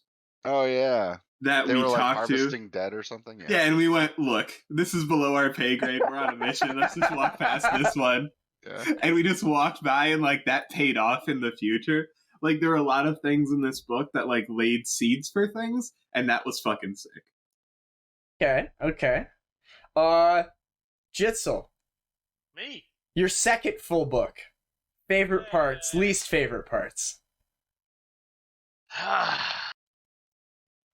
I mean, this is probably one of more of my. I don't know if it was one of my more least favorite books. It was a more like frustrating book because like it didn't really feel like it was all this like I didn't really know where we were going and what we were doing and stuff like that. And it was kind of just like I don't know. It felt like a lot of wandering. It felt like a lot of wandering and just like you got options, but like I don't know. You're back on the railroad. Yeah. Yeah. Exactly. Yeah, there's the scout tells you there's 3 routes you can take to the north. Northwest, straight north, or northeast. Northeast is guarded by a single dragon. Northwest has an army led by a Marilith, and north is where the Lich, like the Whispering Tyrant, has all of his forces. I guess we'll go to the one that might have a dragon instead of the 2 that have armies. Yeah. It literally says that's the only path the players should take, but it still tells you about the other 2 for some reason. It's like, Yeah. what? Are there full like mechanics for the other 2 paths? I'll look it up, but I think it literally just has a paragraph, and it's like it says like it's a CR19 something. That's all it says. That's fair. As just hella orcs and a fucking Marilith. Jitzel, Yup. did you say what I don't remember? Did you say what your favorite things about the last book were? Book 3? Yeah. What was your favorite So, thing? I forget what you said. the killing the bat. Yeah, The one shot of the bat. That was pretty fun. Cool. That was cool. I agreed with you on that one. That's what it Okay. was. God, I'm trying to remember this book. It was a lot of. Well, we can just start. We can just do part 1. So no, this part 1. This guy lands on the boat, and he says we should go talk to. You should talk to Arazni. Mm-hmm. You guys left him with the members of the boat to protect them, earning you a point later on that you didn't know about. Right. Moving past that, you met Arazni, who has a lovely bit of character art. Right. Meow. Boop. My queen. Your queen. As well. She gave you. She looked like Sylvanas. She gave you the rundown. You think so? You started heading north. You met this fisherwoman who was being attacked by people, by zombies. You saved her from zombies. Was she the one that was impaled on the spike fence? Yeah, and you healed her up. Yeah. And you like helped her out and stuff like that. And you earned another point that you didn't know about. And then we sent her on her way by herself. We're like, go ahead. No, you guys. That way. You like offered to like help her, and she was like, "Nah, we Verlich women are strong," and she just like took an axe and like wandered off into the woods. She's like, "I'll be fine." And I was like, all right. You went into the fort with the horse corpses. You found this guy who was partially insane because there were invisible creatures casting confusion on him every round. Oh yeah. Yeah. That was Yep. good. Satyrs or whatever. Yeah, the satyr things. They were Fae something. You then They showed up in encountered the rafters Jitzel's for a while. great friend, Chung Vexus, Yeah, I remember this fucking guy. Big chunk. and he ferried you all up to the top. You I do remember remember that? that, You yeah. like bartered with Remember that Chung now. Vexus. I do remember in the fort, Did like we meet the met. Two Giants too? That was later. Yeah. The Tomb Giants, yeah. You met Tomb Giants on your way. You also encountered one of my favorite creatures, which I think was created for this AP, the Furcifer. Was that the camo or a giant chameleon thing? Yeah, the giant chameleon thing, dude. I'm not Oh, remembering yeah. that. Yeah. What was that? Oh, you'll remember it. We walked right past it, but Walt's like, I gotta fucking show you this. Oh yeah. It was the gargantuan or huge-sized chameleon that exudes an aura around it that casts an illusion to make it look like a very nice place to rest, but it doesn't understand people, so things aren't right. So, like, the chairs are stuck on the walls, or, like, the fire is blue, But it's like, oh, this is a nice little warm area, but like the pictures are upside down. The lettering is backwards. And like for dinner, they've made like Cheerios and syrup. You're like, yeah, this doesn't seem right. And then it just wants to eat you. Yep. And then you made it to... This was where we had the first come to Jesus about spellcasting, I think. When one of you died from the permanent infection when you got stabbed through the chest. Yes. You fought those 2 plant zombies that infected you, and you were just taking 2d6 points of damage around, and no one had removed disease. Was that when I prayed to Arazni and she removed disease? Oh, that's right. This is your big alignment shift. This was the book where you... That's when I went from neutral good to neutral. Did you see the thing I posted in Discord, by the way? Arazni's in 2nd edition, and because of the actions of people that played through this adventure path, she now has chaotic good worshippers. Wait, that was real? You were just making that up? That's 100% accurate in Pathfinder 2nd edition. That's so cool. So literally, like, our headcanon is that Noggin redeemed her. Yep. Because he was chaotic good to start. Yeah. Noggin! Yeah, it's mostly Noggin. I was there too, yeah. Like a fucking Pokemon. No, the thing that I thought... Behind every noble dwarf is it. So the thing that I thought was one of the things... Half a sack of pretzels. With pockets full of rocks. That's a different game. Pockets full of beignets. Beignets. The one thing I thought was really cool in here was that Arazni had escaped and she was being pursued by the undead that were her handmaidens and trying to like hold her in captivity with the Council Libertine. The Grave Knights. Yeah. But they all fell flat. They were supposed to be like this big threatening thing. You're told about them numerous times. You fight them kind of one at a time. There was the one who was stealthed and kept coming around and shivving you. Yeah, that fucker. Yeah. He was kind of a fucker. But like overall, they were just kind of like, eh. Like I feel like they never delivered on it. You know? Was this the book where we went through the crazy Radiant Fire jungle into the... Yes. Where Noggin decapitated the chef? That was all part of Yes! Yeah. That's my favorite part, by the way. Is all of this book basically right before we go to Jolzapan? Yes. Yeah. Okay, this entire book is before you go to Jolzapan. I think it's very long. Yeah, that was a very long book. My favorite part was the end where you talked to the army and we repelled them based on like facts and logic. And I think I gave a impassioned speech about marching to their doom. I really enjoyed that. That was fun. That was like my honorable mention favorite part where someone went to talk to my ranger. Do you remember someone talked to my ranger because they noticed, I think it was Jitzel, because they noticed that like during the conversation, one of the generals like got off his horse, got all muddy to like take a thorn out of his horse's hoof and like tend to it. And Jitzel was like, oh, you respect animals. Like, I respect animals too. I'm going to make a handle animal check so we can talk about animals, yada, yada, yada. And he was like, ah, yes, this is my noble steed, Equifax, Spirit of Savings. Spirit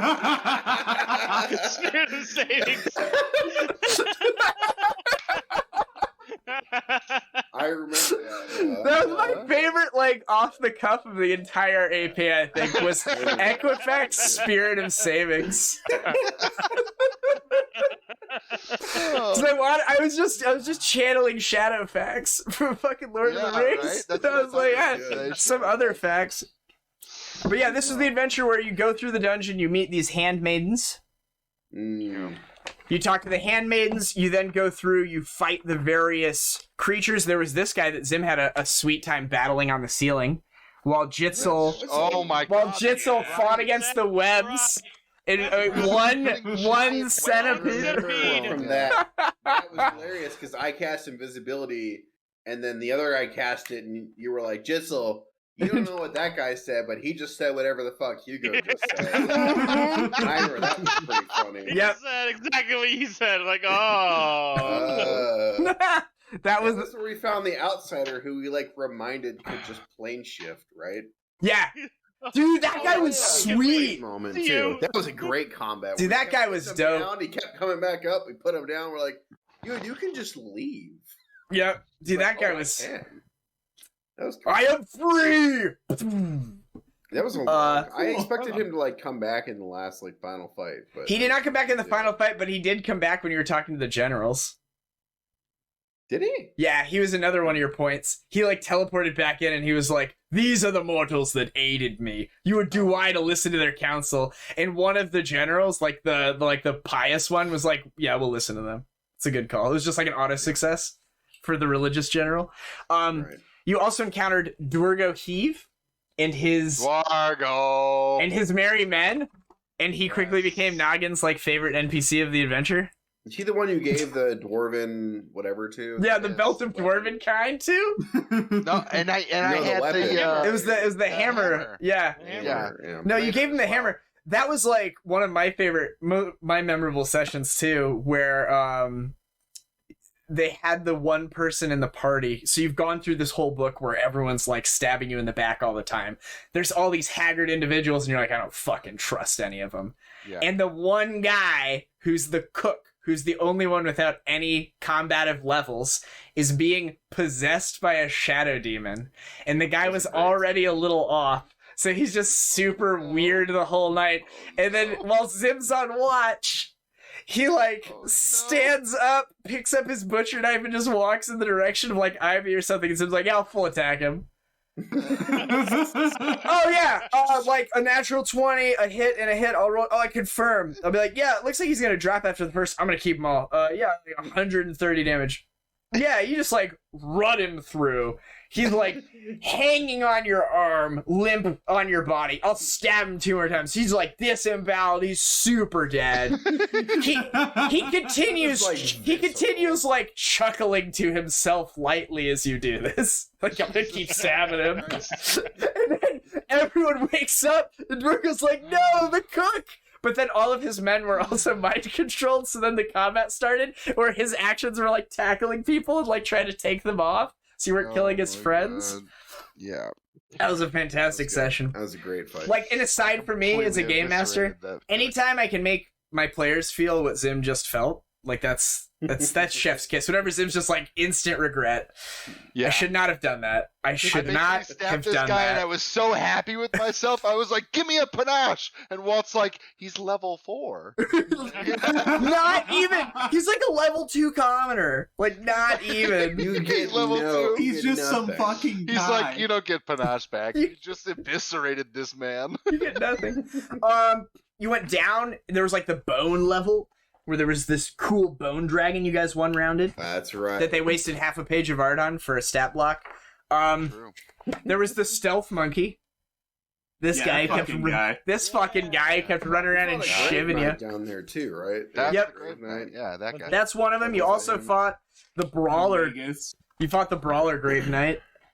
That one was pretty lame. Was that the one on the? Yeah, she was pretty lame. The stairs. Yeah. Yeah, you fought her on the stairs. Yeah, We basically one-rounded her too. She flopped pretty well. Powered that, and Yeah. I remember that Walt was like, "It's a good thing you didn't let me attack, because I was going to attack you 6 times with like a bunch of bonuses." That was the first fight where we were like, okay, so we're going all in on this teamwork thing, and we're going all in on like kill as quickly as possible. It was like kill or be killed. That's how this campaign's gonna go. Yes, that was the first encounter where it was like, if you one-round them, they can't one-round you. Right? Yep. This was Best defense is a good offense. This was the creature that made Garm realize that the Whispering Tyrant was not to be fucked with. Because this is an outsider of another deity that he turned into a mummy. Yep. That was the mummified fucking Morgana. Good lined up. Yeah. Oh, that's right. Yeah. And then you guys encountered the Whispering Tyrant. JK, it was just a statue, just a fake one. You also encountered this lady who was just chilling with her pit devils.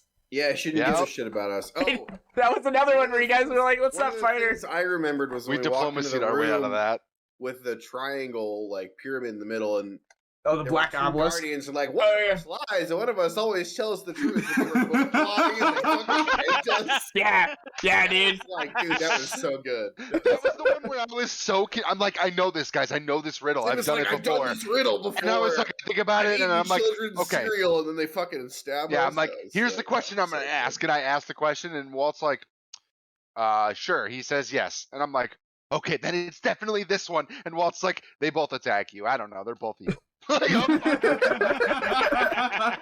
They're both lying. Was like that. God damn it! I can't get anything in this campaign. They're just stalling. Here's your muscle man, that was broken that you guys murdered and he kept coming back to life until he left.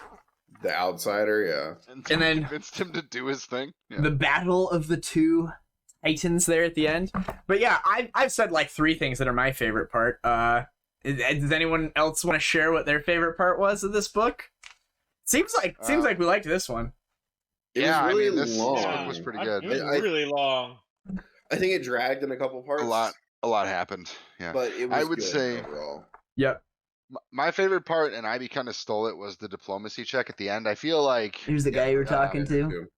you know, every single thing that we had done up until this point, like all of the books, we had like this big battle at the end or whatever.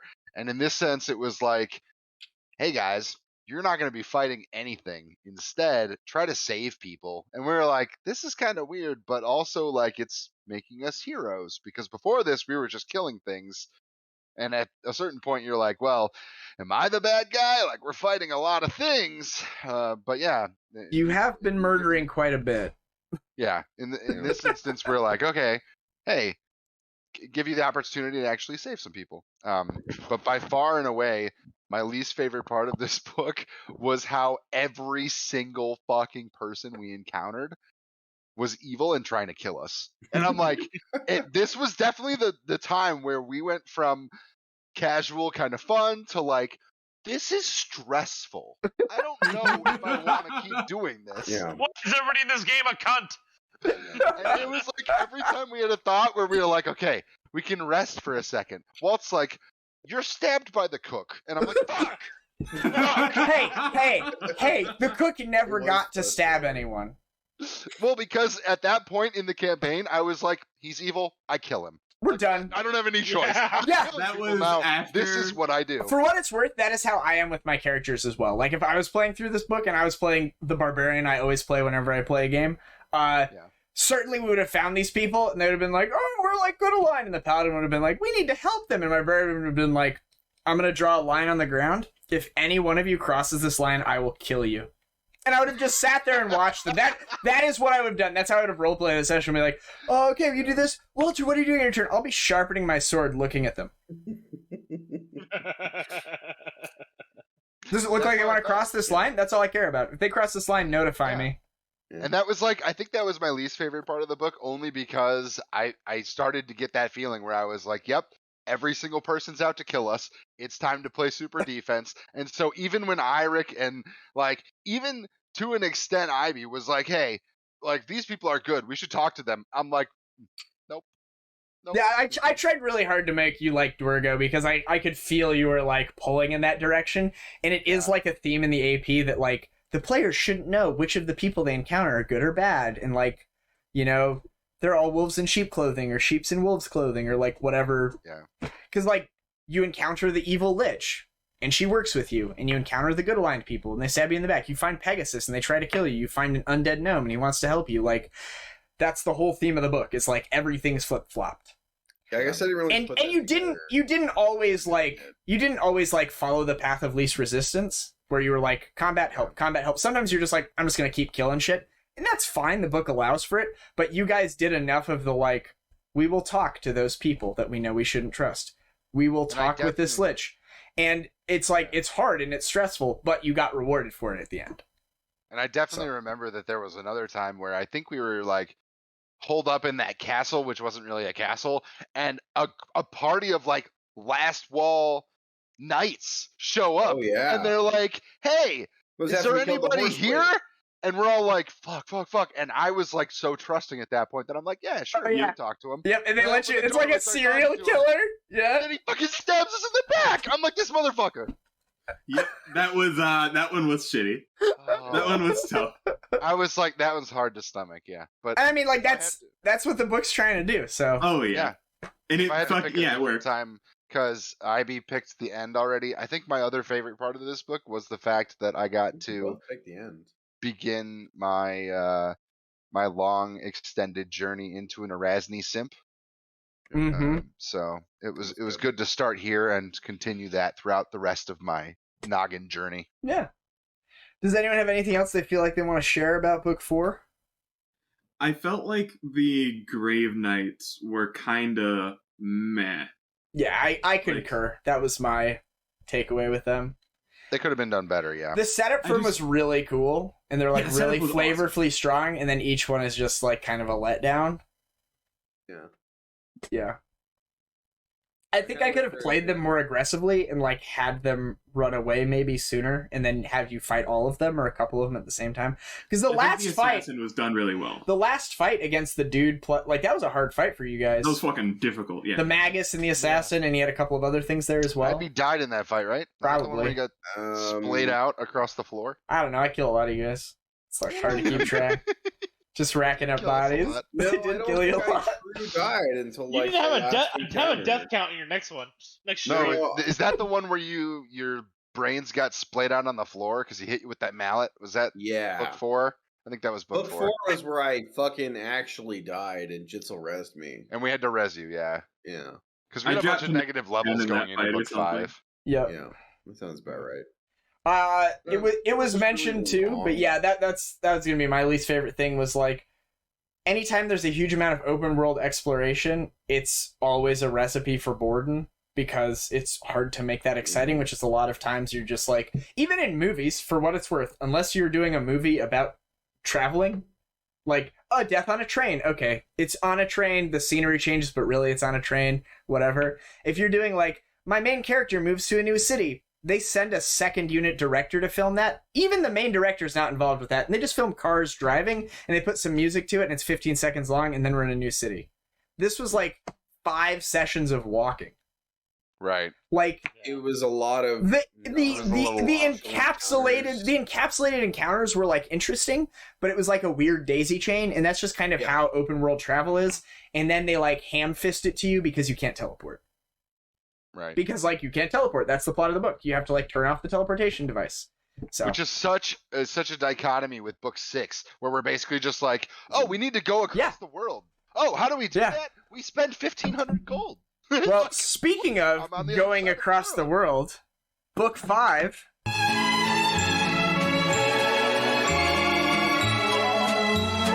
Borne by the Sun's Grace. This is fantastic segue. This book is pretty straightforward. You get teleported to Narnia, and you have to figure out how to get home. And while you're there, you learn about the history of Eredin, the god of humanity, that he basically destroyed part of the world tree, or he stole part of the world tree, used it to make his shield, which has now been turned into a super weapon that the Whispering Tyrant is using. And when he died, that tree died, which led to this nation falling into ruin. You guys, using your hero magic, revive the tree. You revive some seeds so that the city can rebuild, and you learn that you can take your special ability to not die sometimes and turn that into like a reverb field. So when the Whispering Tyrant uses his ability on you, it will instead kill him as well. So that's like book 5 in a nutshell. Getting more into details, part 1 was you guys show up in this city. Jozpotl. Zapotl or whatever? And Japotl. And you talk to, and there's a cool picture of like the this is the better picture, I think, of it. The alchemist. It's like very Aztec-y themed. Yeah, and you talk to the alchemist chick and stuff like that. So yeah, part 1 in the city. You guys are chilling there. You get attacked by some of these dudes, because it turned out some of the botanists went rogue, and they headed up north. They've animated some constructs. You gotta go clear out that nest. They're all wearing these masks. And that was where the adventure really started getting fun for me. But anyway, before we get ahead of ourselves, part 1. Anything exciting there? You like having a town to shop in again? Having an actual city. That wasn't going to get blown up. Change of pace from the, trust somebody gets stabbed in the back, everything blows up, everybody dies, to like this nice kind of city where we had a chance to take a break. Felt a lot like the beach episode of an anime. Just kind of like, yeah, it's the volleyball episode. Yeah, non sequitur, but vital to the plot. Like, it was good. I really enjoyed it. The best way I can describe this book is books 1 through 4 have been gray and shades of gray and off gray, right? And this book was like a rainbow. And you're like, oh, what the fuck? Like, this is different. Nice things can happen. Yeah. Well, Like, until you I meet don't feel monsters terrible. and such. The complete non sequitur segue thing. I played another adventure that's all grimdark. It's called Strange Aeons, and the premise of it is it's Cthulhu. It's like this, but Cthulhu. Like, the world's coming to an end. Cthulhu shit. It's got Hastur, the Yellow King, which is one of like the Cthulhu mythos deity creatures. Fantastic. And in that game, I was like the support staff, along with my buddy Steve, who runs the game for Garm and I. And there was like 2 other people that had basically Noggin and Hugo. Like, those guys do all the damage. They're in charge. We're just like here to help them. Both of those people quit the game. And they didn't like outright quit the game. They were just like, oh, we can't play this day. We can't play this day. And then they basically just like couldn't make it anymore. So I had died and came back as like a frontliner. But my whole thing was like, I'm really good at killing shit, but I'm just going to stay next to Steve and protect him because I'm the bodyguard. So then we started doing the volleyball interlude episodes where it would be us doing the side quests while the main characters are away.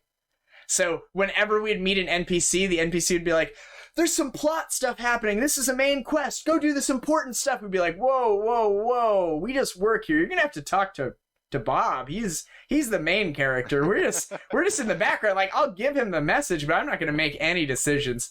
And the GM was like, this is really frustrating. You guys just need to advance the story. And we're like, we don't do that here. Like, we're just hanging out. Yes, so it was a refreshing change of pace. I liked in the first part you guys got to do like some arena roleplay. The arena role playing, yeah, just some random roleplay stuff. The gin. This is also the book where we realized we fucking hate plants. Yes, you Oh did my find god, that was fucking horrible. Here's It really started with the being poisoned in book 4, and then Yeah, It just did suck with escalated the in book fucking And then it was like- plants, dude. there's the This one plant that I can take out in block text, but is gonna kill you all.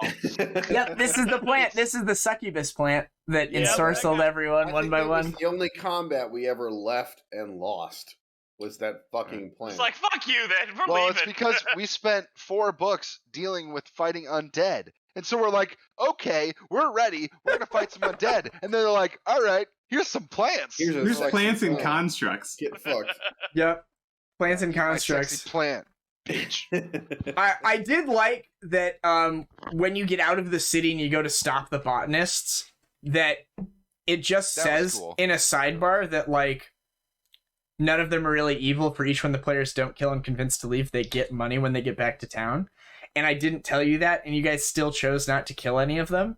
And then I really enjoyed role Which is playing. surprising for Noggin. Given his track record of cooks. I tried to hold you back, buddy. You did a good job. Hold me back. I really liked the different botanists, and they were researching the different plants, and I had to come up with that. The fruits, the avocado. Avocado. It was Raoul the avocadoist. Raoul. Yeah. The avocadoist. Again, Noggin's strange obsession with eating avocados. And you're like, oh, you can do stuff with avocados? And I had to be like, you can do everything with avocados. We have avocado loincloths. I remember that. That was Yep. awesome. And he freaked out when he took a bite of it and like oh, of course you can eat these things. I'm not a fucking idiot. And then like the main villain of the first part is actually just a dude that you talk to. It was a good. I don't change of even pace. think you killed him. No, he lived. No, we didn't kill him. He was just like, I was just trying to save my people and got led astray He by was this the crazy guy horrific in the monster. basement, right? Yeah, he got led astray by this Didn't we- horrific monster that you guys Didn't we- butchered. There was the thing, Oh, yeah. that wall thing that lived in front of the bookshelf. It was right? this. That was the problem. Yeah, that that's thing what right it It was. was there. hiding in a bookshelf, yeah. We killed Yeah. that, and then he was fine, right? Didn't Yep. we almost not fight that Fucking thing? eggplant We with legs. almost So, left like- it Almost or some ran shit. right by it until Walt railroaded us into fighting. Yeah, Oh, what made us fight? Walt was like, uh, "Hey, you guys missed something in the library. You should." Not to backtrack, but real quick. Book 3, I didn't really change anything. Book 4, I did change the Tomb Giant encounter. I wanted you guys to be able to roleplay it because it was funny. And then it came up later, which was cute. I did change that. Yeah, that was really cool. Yeah, I really Okay, liked so that. that was I not didn't mean to ask scripted. it. You had to. That was like something that we just came up with. It wasn't. You were supposed to fight those. Yeah.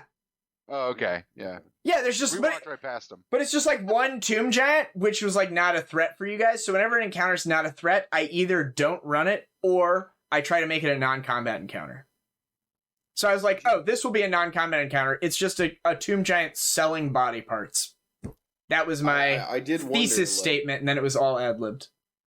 how much you've changed throughout the campaign. Like, how much did you fudge rolls and such? I can't. Well, I mean, I mean, I use the soft, no, because I'm streaming it. So, like, what the thing rolls, it rolls. What I do fudge sometimes, and we can talk about it at the end more, but, fudging at all.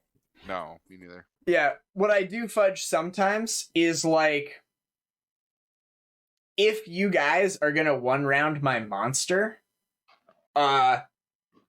then there'll be some convoluted reason that you can't one round it. So like if I'm prepping a fight and I'm like, oh, this thing's supposed to spawn in this hallway. If you guys win initiative, you'll kill it. I'll be like, yeah, it's gonna spawn behind this pillar. You can't charge it. Something like that. I'll do little changes like that. But for the most part, like as far as numbers go, I don't change anything. I'm a big advocate of like letting the system tell the story. So like I have all of the data and you guys have your characters, and then we put our inputs in, and then we see what happens, and then we come up with a story based off of that. And, like, yeah, getting a natural 20 and killing Noggin when he was paralyzed, or whatever, like, and then you coming back and getting a natural 20, and, like, both of you guys dying to that fungus, and us coming up with a way for you not to die, like, those lead to the most exciting parts of the campaign, I feel, are always just, like, moments that you can't script. So, like, if you try to script things, like, if you're a GM that tries really hard to be like, this monster is so cool, like, I need my monster to do this thing. If it doesn't do this thing, I've failed. And whenever the players attack it, you're like, oh, that misses. Or, like, oh, yeah, it just has more health. It's kind of, like, disingenuous to, like... Sure. Obviously, that creature wasn't a threat, and it wasn't as cool as you thought it was. And, like, maybe it dies, and then you can tell the players all the cool things it could do to you. You know, something like that. You did that a couple times. You're like, yeah, this creature, after we one rounded it, you're like, oh, this thing's really cool. It does this, this, and this. And I mean, like, Which I appreciate. There's cool stuff. The one thing I do change with this guy, though, in that encounter, the way it's written, you, like, it breaks the rules of how it's supposed to work. It's in its mist form. When it's in its mist form, it can only see, like, 10 feet or something, and it has it charge you when you walk into the room, which is 40 feet away, which is physically it's not what the creature is capable of doing. So when you guys just avoided the bookshelf, I was like, okay, it has to attack you. Because it's supposed to attack you when you come down the stairs, but I wasn't going to have it do that because that's disingenuous to the rules of the game. I see, that's what it was. So then I just had it break the rules so that the combat would happen, because the combat has to happen. Which, So... It was one of those things where we were supposed to go investigate the bookshelf and just... No, it's supposed to attack you when you come down the stairs. No, I understand. It just physically it's can't. Like that contradiction in the book. But if we had investigated the bookshelf, it would have been fine. Right. Yeah, but it's a giant, ominous, glowing bookshelf, and you've been scared shitless because I've killed you like 10 times. Yeah. and you're level 14 people, and you're not stupid. You're not going to go fuck around with an evil bookshelf. Like, Which the bookshelf is glowing. Should we go read it? No, fucking walk away. Walk away from the bookshelf. We're here to solve the botany problem, not read evil books. Yeah, we're here to solve the botany problem. Which book was it where we fought the mirror monsters? It's this book.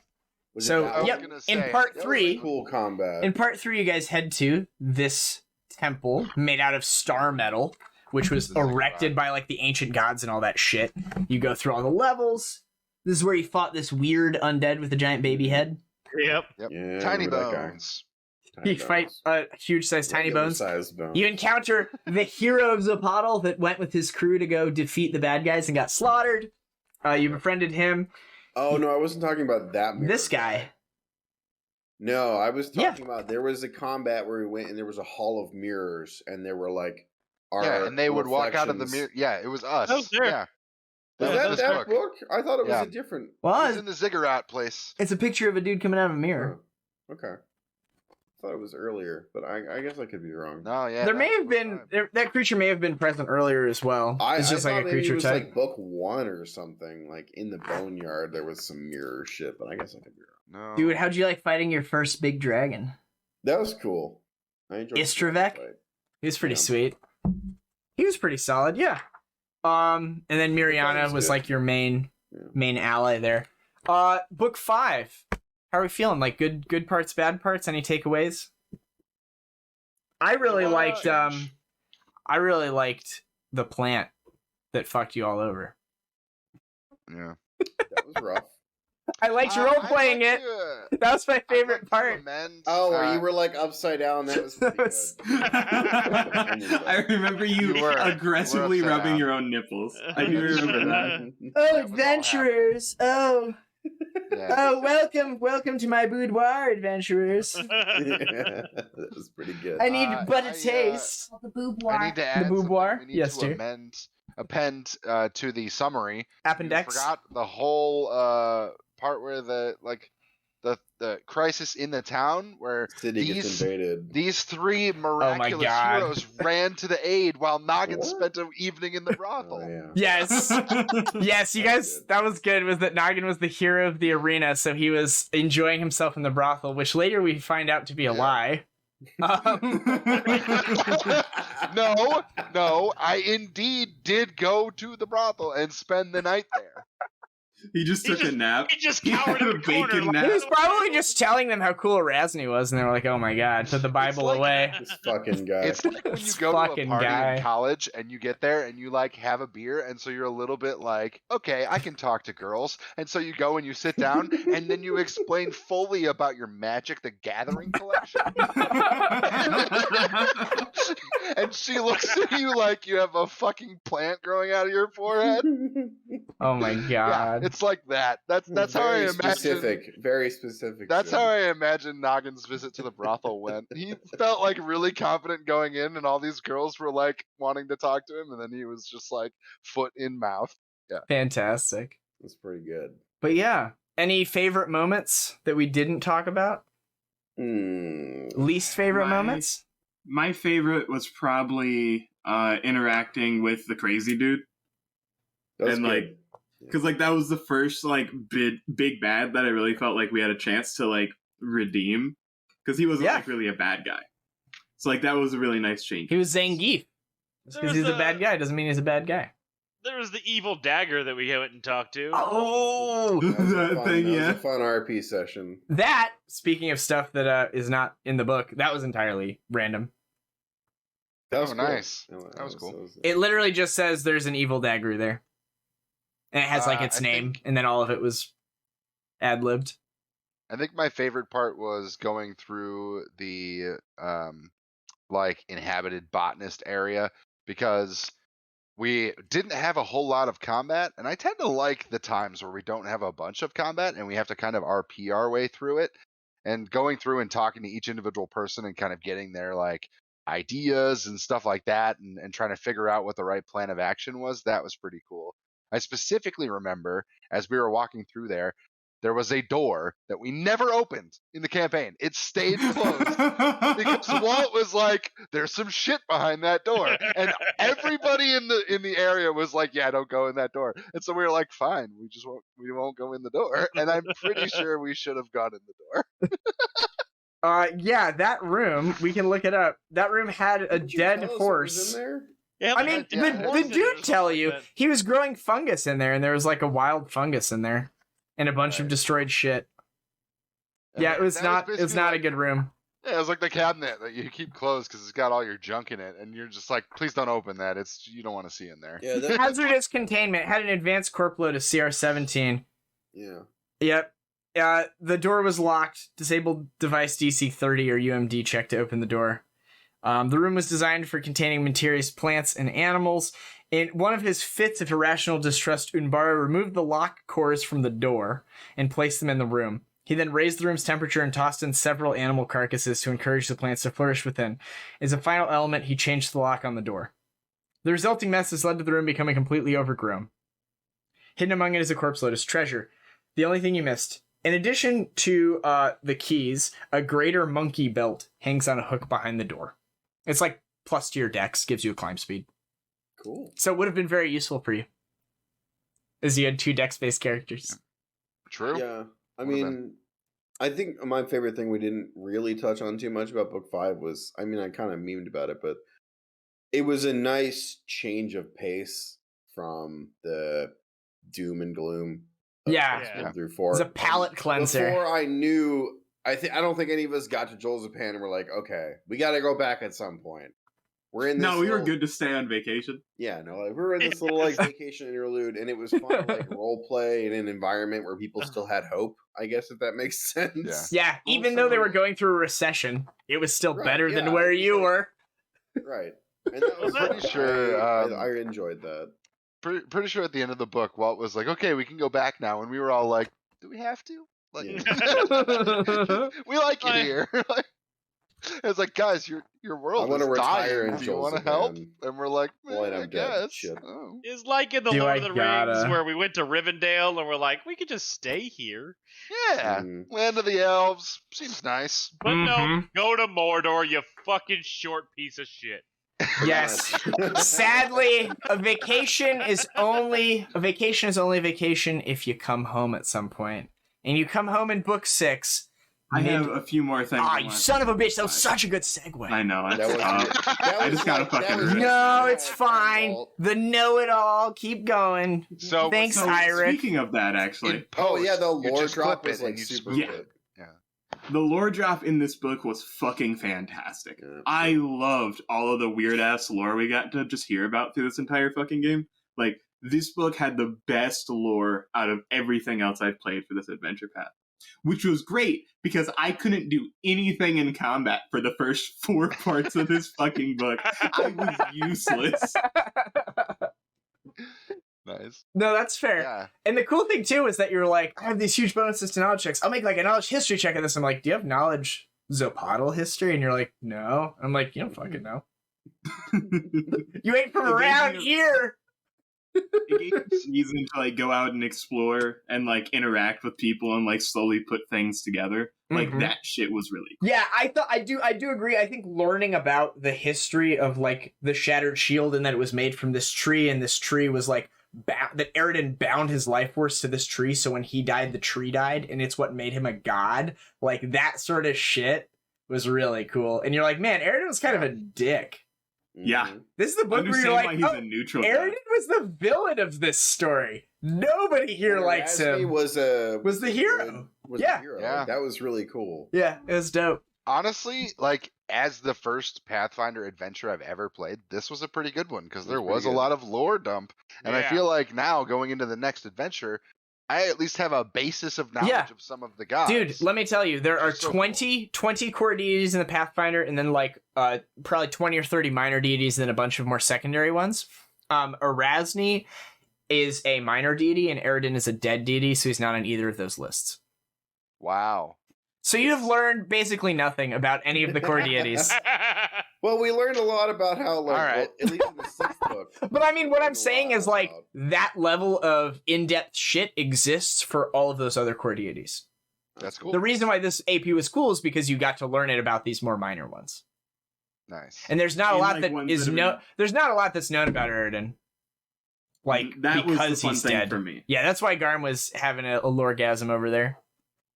Like every other Pathfinder campaign, it's just, yeah, Eridan's dead and this is what happened afterwards. When people ask what happened, everyone has their own weird little theories, but this is the first campaign where like something concrete is said about it. Yeah. So like in all of my Pathfinder experience, I've never experienced what happened to Eridan and why is Arazni actually a pretty good person. Like those things were Mhm. completely foreign to me, and I loved the experience of actually getting to learn about it. Nope.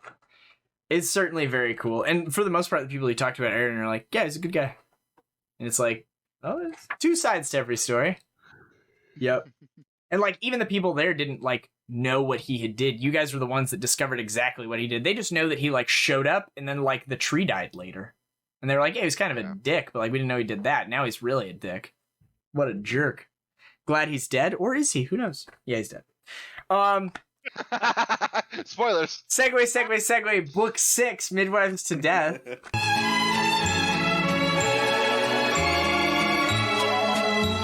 That was better than the last one. Yeah, because I said it 3 times. Like Beetlejuice.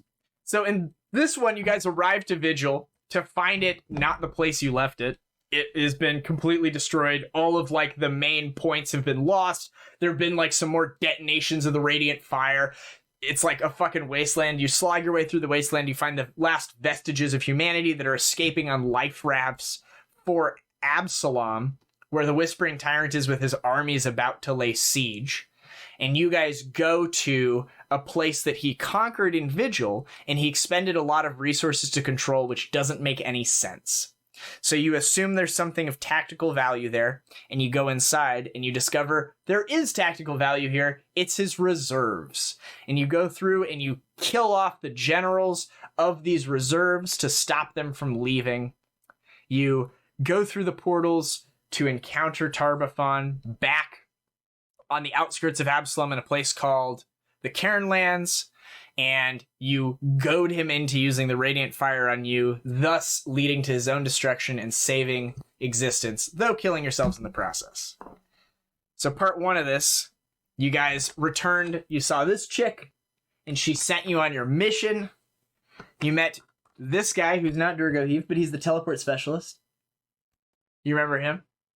Mm-hmm. Yep, remember him. Do you remember the Wild Hunt? That was Yeah. actually one of the coolest There you parts go. of the entire. Yeah, I like that. let's start there. I mean, the first 2 parts, you're like, yeah, and then I was like, Yep. and then the Wild Hunt, you're like, oh yeah. So obviously, you guys like this part. Yeah. That was cool. I enjoyed it. Yeah. It was a good. Is it a We different? hadn't really done a skill challenge set like that before, which Yeah. I know exists in other campaigns, and I've done in other ones, but that was fun. I enjoyed To it. me, it kind of felt like that moment in Indiana Jones where the ball starts rolling, and then you're Yeah. like, "Oh fuck!" and I gotta run. And we were just like on this big pathway where we're like, "Okay, get to the end before we fucking die." Yep. I really liked that they were only like a month old, but they came up with a mythology for their That existence. was really Yeah. fun. Yeah. And so like they were like explaining stuff, and you're like, that's not true. And they're like, the year ends every time the sun sets, and you're like, oh, I see. Uh-huh. No, that one was cool. Boom, boom, boom. You get to Castle Rock. This place. There was a level beneath it, but you kind of teleported believe past that. We teleported Yeah, through a lot of this. whenever Garm learned to teleport was when the campaign really got moving. It was like, we just Yep. teleport. Here's the level you guys largely skipped. I think you did go back at some point to play a we game of retraced chance. our path to go back up Zim there. wanted Yeah, to play cards with the evil flesh. yeah, you craft. got to roll some dice, Whoa. man. Evil. Really?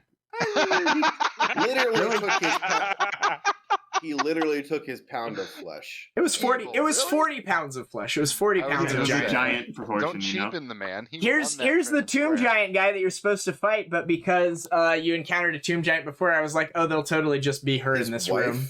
Yeah, that was all ad-libbed. That was good. Yeah. I was gonna Because say, obviously that seems pretty the first tomb giant thing was all bullshit, so the bullshit continued into this encounter. I did not think that the first tomb giant encounter was ad libbed. I thought that was part of it. I thought that the wife thing that felt a little ad libbed, Yeah. but it Oh, still worked. It was all bullshit all the way down. Yeah. You could have fooled me for the first time. Yeah, you definitely fooled me for this one too. I was like, hey, that's part of it. That's it's all part of Ah. it, obviously. You found the smallest map in the game, which was the whole Oh, underground God. complex with the 3 wings. You Yeah. found Naxxramas. Zim ate some food that was totally good for him. I It did was. too. It was great. It didn't have any lasting repercussions. Yikes. You encountered Ivy literally died from it. the Flesh Stitcher guy, who honestly of the 3 was like the least evil, even though they're all evil mechanically. He was the one that was just like, I just like making stuff, and he was the first one that you guys were like, nah, we're setting it to blend, and you just fucking butchered him. Will it blend? I think Turns out, we yes. one rounded him as well, right? Yep. Oh yeah, 100%. The 2 soulbound shells that were there behind the scenes, it says that they want to come back to life, and like these are their names. But like it doesn't describe what happens when that occurs. So having them turn into just like fey creatures and leave, that was all bullshit. Wow. When that was happened. cool. It was not what I expected when we healed them. I expected like that they would give us some sort of. I thought it was more of a side quest. Like if we found a way to heal them, they would give us something to help. But no, it was just the reward was healing them. Which was Well, so you're at the part in the campaign too where like some instances of death are like unrecoverable. Like for the most part, everything's recoverable, but like you would had to use that thing of miracle that Jitzel had, right? Which was a limited use. So a lot of the NPCs were just like, these are options for new characters. So those guys, they're soulbound shells. They could literally be anything. Right. So that's like the perfect option for like, oh yeah, Jitzel got killed, like permanently killed. You recover the soulbound shells. One of them is Jitzel's new character. Yeah, I guess that makes Yeah. Like that. Like, for example, It was like we the had Left a 4 bunch Dead, of- like door, you knock on the door, there's a person. It's like what it was. we had a bunch of enemies that could plane shift us to the negative energy plane. If one of us goes there, none of us can fix that problem. That person is true dead for all intents and purposes. Like, Yep. we just need a new character. Let's make it nice and easy. Yeah. You encountered my favorite NPC of this section. Yep. The devil that tried to convince you to give her an undead army. And it would have been so much simpler. So much I don't simpler. know. Noggin- He made some good points, but like I was never gonna say yes. If Noggin made all the decisions, that might have happened. Oh, I know. Just saying. Really? I was directing my sales pitch towards Noggin. Yeah, Eirrik would've never And honestly, I think there was a moment during that conversation where I was like, Noggin knows that this is the wrong play, but I'm really excited to give this bitch an army. You had your recap with Sito, Yep. where she Oh, died in poor block lady. text. The bitch that just wouldn't die. Speaking of dying, you had this thing that just shrieked every round and killed people. It killed me, like true Yep. dead, and then Jitzel rezzed me. And then you fought what turned out to be probably one of the hardest encounters in the whole adventure, Yeah. which was the undead Gorgon severed head that flew around and floated One through the where ground. Zim got mind controlled, right? Yup. Anytime there's mind control involved, like it's so fucked. Yep. Anytime Zim wasn't a part of the party, it got fucked. Yeah. Yeah. Well, Anytime you. It was full round That was the attacking whole my song allies. strat. Like, yeah, that it's a was problem. the whole strat. Yeah. I mean, my strongest weapon is you. Yeah. True. It's like the line in the first Avengers movie where Loki's like, "You brought the weapon. You have the Hulk," and he like turns him. Gildeas, you remember this guy joining your party up? Yep. I think Garm had fun learning about his backstory and whatnot. Oh, yeah. I was gonna say, I think Eirrik made a new friend. The rest of us were like, "Who's this guy?" You never fought her, right? You were just No. at the cusp. If you had Yeah. if you'd opened like one more door in the northwest, there would have been an undead, and if you had killed it, she would have been hostile to you. You were at like We even fully sheer- explored that map. Really. you did I not. think that was You I think did that not. was one of the reasons when we went back up to like play that game of chance that we decided not to kill that guy. Is because we were like, if we kill that guy, he's Yep. undead. We have problems. And so Yep. we were like, okay, we'll just pull Yeah. away. She's fairly solid. She's fairly like squishy comparative. AC 33, so auto hits, only 300 health, but she does have stalwart. And her main thing though is she has her claw. She's a level 13 Inquisitor, so she has greater bane, and she has a huge sized scythe is one of her hands, and she has greater vital strike in that entire feat chain, and she casts keen edge. So her whole thing is like if she rolls a 19 up, she auto confirms and does like 350 damage. Jesus. You're just fucking dead. I was gonna kill Eirrik. I was gonna kill the paladin. That was my Can I go-to. just say, it seemed like, and maybe this is just Oh, and that's AC 33 before the all the judgment shit. So her AC would have been a little higher and all that. Yeah, I think the DM favoritism really came out when whenever an enemy had like a one shot, like we're gonna remove this player, it was always Eirrik. It's because I had never killed him. Garm, let's take Garm and we'll move him over here. It was also almost never me. Yeah, it was Yeah, never you. killing Jitzel would have been mean. That would have been like. That would have been like fucked. Well, so like mindless creatures just gonna attack what's in front of them. Intelligent creatures, if they don't have like a psychosis, not really psychosis, like if they don't have like a trigger, I would kill Jitzel first every combat. But I would kill Jitzel or I would mind control Zim. Would be the easiest ways to dismantle your party. Yeah. At the start of Tarbathon, which we'll get to in a second, I mazed Garm because I knew if I mazed Jitzel, I would kill you all in 2 turns. Yeah. That is literally the only reason I did not maze Jitzel. Yeah, no, that's like, and that's where I felt like you were kind of fudging it a little bit. My other enemies, though, I did not fudge anything on. I was like, if given the choice between the two of them, I'm an intelligent creature, I'm an undead, it's a fucking paladin. Like, that is the antithesis of my existence. If I have a chance to kill that, I'm going to kill it. Yeah. But no, I mean, like, and then just, like, the overall kill counter, I think Garm didn't die at all, or he died once or something? No, I dropped disintegrated. He saved. Yeah. The two frontliners, I had a lot of checks in those columns. Full deaths. And then Jitzel I killed a couple of times, so I didn't need to anymore. I think maybe I died once. Yeah, I don't think Jitzel ever was like really, because what would happen was you would roll for damage, and then he would be like dead, except his healing would go off, so he would he would heal himself back up. Right. I mean, if you count all of those, but like before we got stupid overpowered, Noggin got his head cut off, and I got my throat sliced, and we each had one death, and then I died to the skull again. I don't think Noggin died at any time. Sadly, I think the weakest part of this book is the very end, where like you show up outside of Absalom, and then you have to like piss off the Whispering Tyrant to get his attention. There's like 5 combats, and they're all like hand wave encounters. Yeah, like you guys just fucking obliterate them. And then Tarbathon is borderline unkillable, it feels like. Yeah. I don't think you can beat him. No, I don't think so. You're supposed to. I don't think you're supposed to either. Which is a little odd. And like we spent the last session talking about his stat blocks and stuff, so not too much of that. But like, yeah, you're not supposed to beat him, but objectively you're supposed to do 150 damage to him. I think if you guys hadn't been horribly debuffed, you could have done 150 damage to him. I was going to say, he removed all of our shit, so it was if I pretty had played rough. my character correctly, we certainly would have done that. If I had given myself the bonus to +8 to will saves before I rolled that save, I would have saved and been able to do damage. Yep. But no, I didn't really get to use that too much. Part 3 is also like sandboxy in that part 3 is like 5 encounters, but it's only this whole. Here you go, part 3, into the Cairn Lands. 1, 2, the book's over. That's all of part 3. That's it. Yeah, for like the most climactic conclusion build up, like Infinity War Part 2 fucking shit ever. It's like, there's 4 pages. The weird part was, which is like part 2 is so long, and then part 3 is just like, you're done. Yeah, like part 2 was super long, super complicated, 3 floors of a fucking mega dungeon. That shit was awesome. And then like we got to the Cairn Lands, and it was kind of a shrug. Well, you guys better go in now. I think you fix this with like the pacing issues. And the author of this I've met before, John Compton. He's a fantastic author.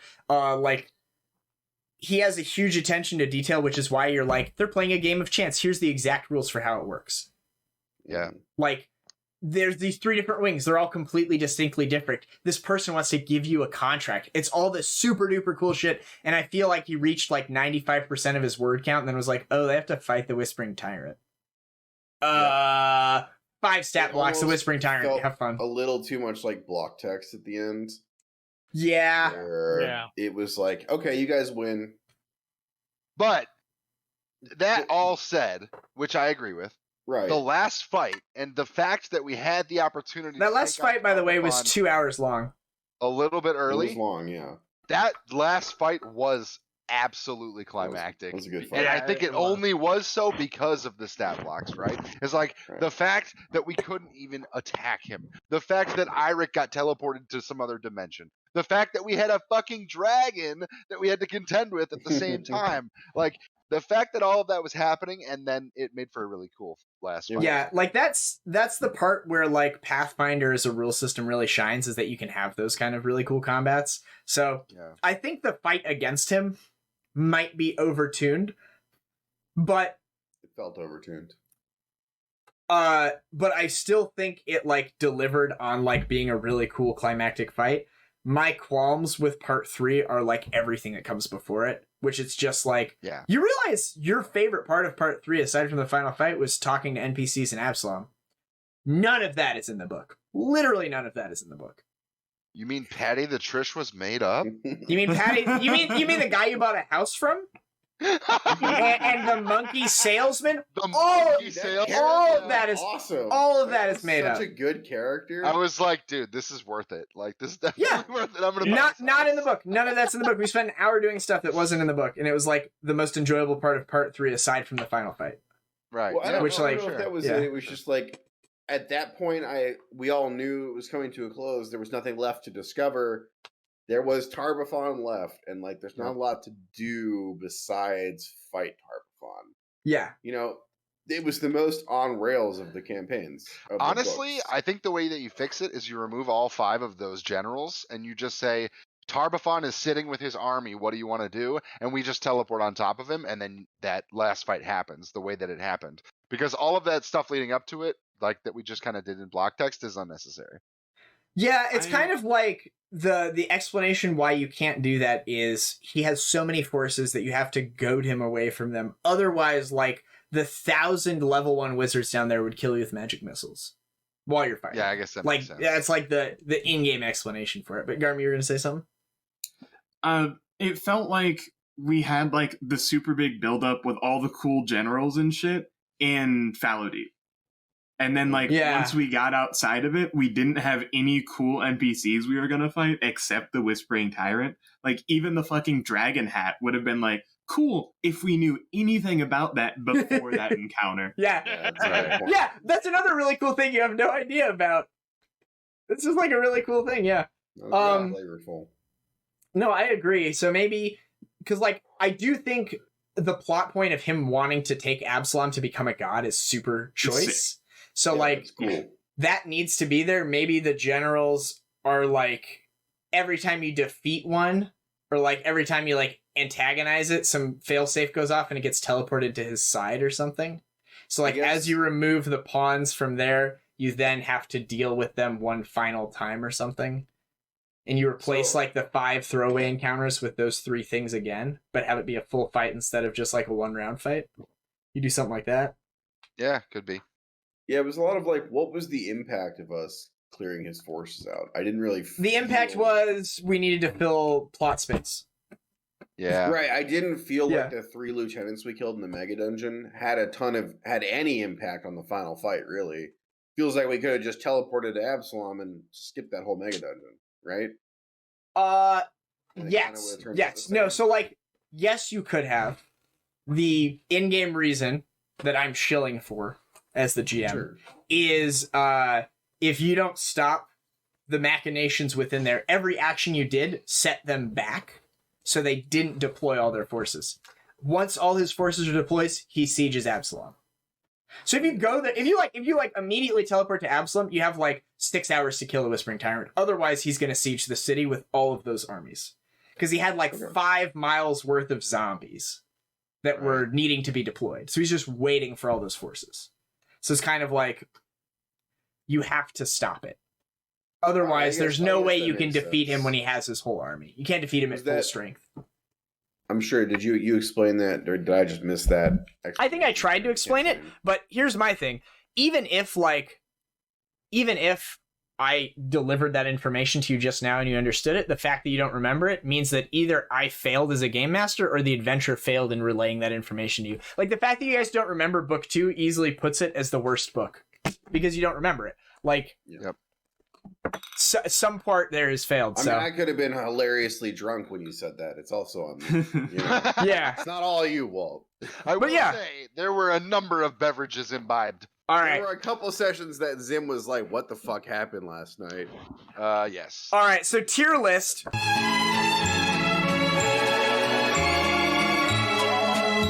Our real quick tier list. Our worst book. Book 2? Book 2. Yeah. Book 2. Okay. I wrote it down, so I have my tier list, but we can... Oh! Okay, well, I was going to say, what are people's votes for best book? Book 3. We got 3. Oh, okay. Well, I'll put that over here. Unanimously like that one. All right. I don't know if that's because hold on. What's your alternate? Hold on. What's your alternate for best book? I will discuss. I actually went back and forth. I actually think book 6 and book 3 are both at the top for me. I think book 6 is better than book 5. I have book 5 at number 4. Oh, really? That low? Oh, It's not that I didn't like. Because there were plants and he was triggered. It's True. True. No, I personally liked book 6 a lot. I think that if you're gonna have to pick a second, I think it was book 6. I think book 3, because I went back and forth. I'm like, I don't know. The conclusion was so cool to me, and also fighting the generals of Tarbafon in like that base was like the coolest dungeon I think that That we was did. cool. Yeah, that So- dungeon was sick. I was like, hands down, it's either book 3 or book 6, and book 3 takes the cake because of just the sheer emotion that happens. in Yeah, book it's 3 very is just diverse. like, Book 3 is very diverse. oh my gosh. So yeah, book 3 takes the cake, but I think book 6 after the, and I put book 1 above book 5. Mm. Really? Yeah. See, for me, it's 3 and then 5 and then 6. 1, No, 4, 2. I think 6 and 4 are about equal, and then 1 and then 2. Oh really? You put 1 that low? I Well, put 1 at it's- 5th as well, yeah. I put 1 at 5th just because there's not a lot. It's so early that it's hard to rank it higher than. It's the intro, It's not. So yeah, being as I've come from 5th edition, where every single campaign starts out the same way that Walt describes. It's like you're sitting in a tavern with these people.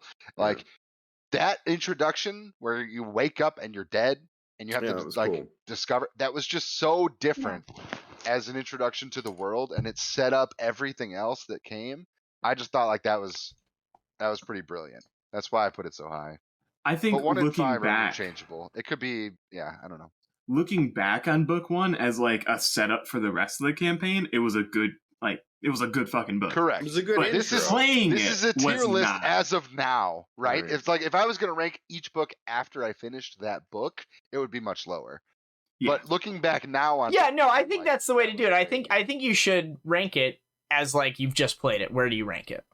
Oh, So okay. like Then doing it's it that probably way, lower. so it's lower. You'd say. Yeah. Probably. I mean, like, Book so 3 so my definitely is personal the my best. personal tier list is basically where you guys are. I've got 2 is the worst, followed by 1, and then my best is 3, followed by 5, and then the middle I have 6 and 4, and it really says it here on the front. One's Tarbafon, one's Arazni. Which one is more fun for the players? And I think Arazni was Way better for our party. I think Yeah, like mhm. everything involving her was like more in depth for things we did. And like the Whispering Tyrant, like it's what you're all building towards, but knowing that you're not going to be able to defeat him, yada yada yada. And I really liked the cinematic nature of like all the shit in book 4. So I think that my 4 is above 6. Or yeah, I think my 4 is above 6 on Yeah, that. I see. I ranked 4 second to last because So I too felt much. like it was far too long, and It was long. It was too hella long. I think it was because me personally, like being betrayed by literally everything, I was like, I'm done with this book. It's Yeah. gone on for 6 months. All I want to do is get to the end. And that might actually be why I ranked 5 so lowly as well. Because you just because- wanted it to be over. I was like, oh my god, I'm finally in a place that's not like everyone wants to kill me. Yeah. You know? I mean, so like And it's plants. looking at it's it from a fucking different plants. way, I think book 3, every element of it was straight fire. Like there was no wasted pages or whatever. There's nothing bad about it. And I feel like the same is true of 5. There's not really a lot of wasted space. You've got a whole new city to explore. You've got a whole new place to explore. You get to learn all about the history of them. There's really cool fights in it and stuff like that. And then, 2 or whatever, trash tier, obviously. And then Yeah. of the other 3, I feel like they all have a part that I would change if I was to like do it again. So like book 1, I would make the path thing different. I would like make it more memorable. I'd make it more interesting. The Give it Ghost more City was backstory. cool. Yeah, it needs like a little more. Book 6 we just talked about has all those pacing issues at the very end. Yeah. And then like book 4 has all the pacing issues at the start. So like all these 3 books have problems with like some element of pacing to them, right? Like they have parts that are just like not memorable, which is why they're not good. And then book 2, it's like, yeah, it's all not memorable. That's why it's bad. Yeah. Right? Whereas all 3 of these are kind of like, this would be, D tier maybe, because it gives you a little bit of plot. Otherwise, F tier if it gave you no Yeah. plot. And then these would be like C tier somewhere in there. And then these are both like A or S tier. Like this is S tier, this is A tier maybe, because this is just better than this one. That's fair, yeah. But they're both, like, really strong. Like I know we're saying like these books are bad, but none of it was bad. I had a really Yeah. good time. I think So, every session I really enjoyed. So, like, as a whole, taken as a whole, like, giving it the I'd S give tier, the A adventure- tier, B tier, whatever. I think I'd probably give it an A- overall. There were some things I would have improved. Some pacing could have been different, but overall, really enjoyed it. Yeah. Okay. When you get to Solid the A- end, A- it- B plus. yeah, when you get to the end, it feels like a good payoff, right? Like that's the Yeah. biggest thing to me. Yeah, no, I Book agree. 6, that's why I rank Book 6 so highly, is because in the context of the story, Book 6 is so vital. And like, Yeah. yeah. It's the I have a payoff. question like for- it makes Yeah. it ties up everything. No, And that's it's so fair. nice, and That's you get fair. to you get to buy a house for a random pregnant lady. So like, it works.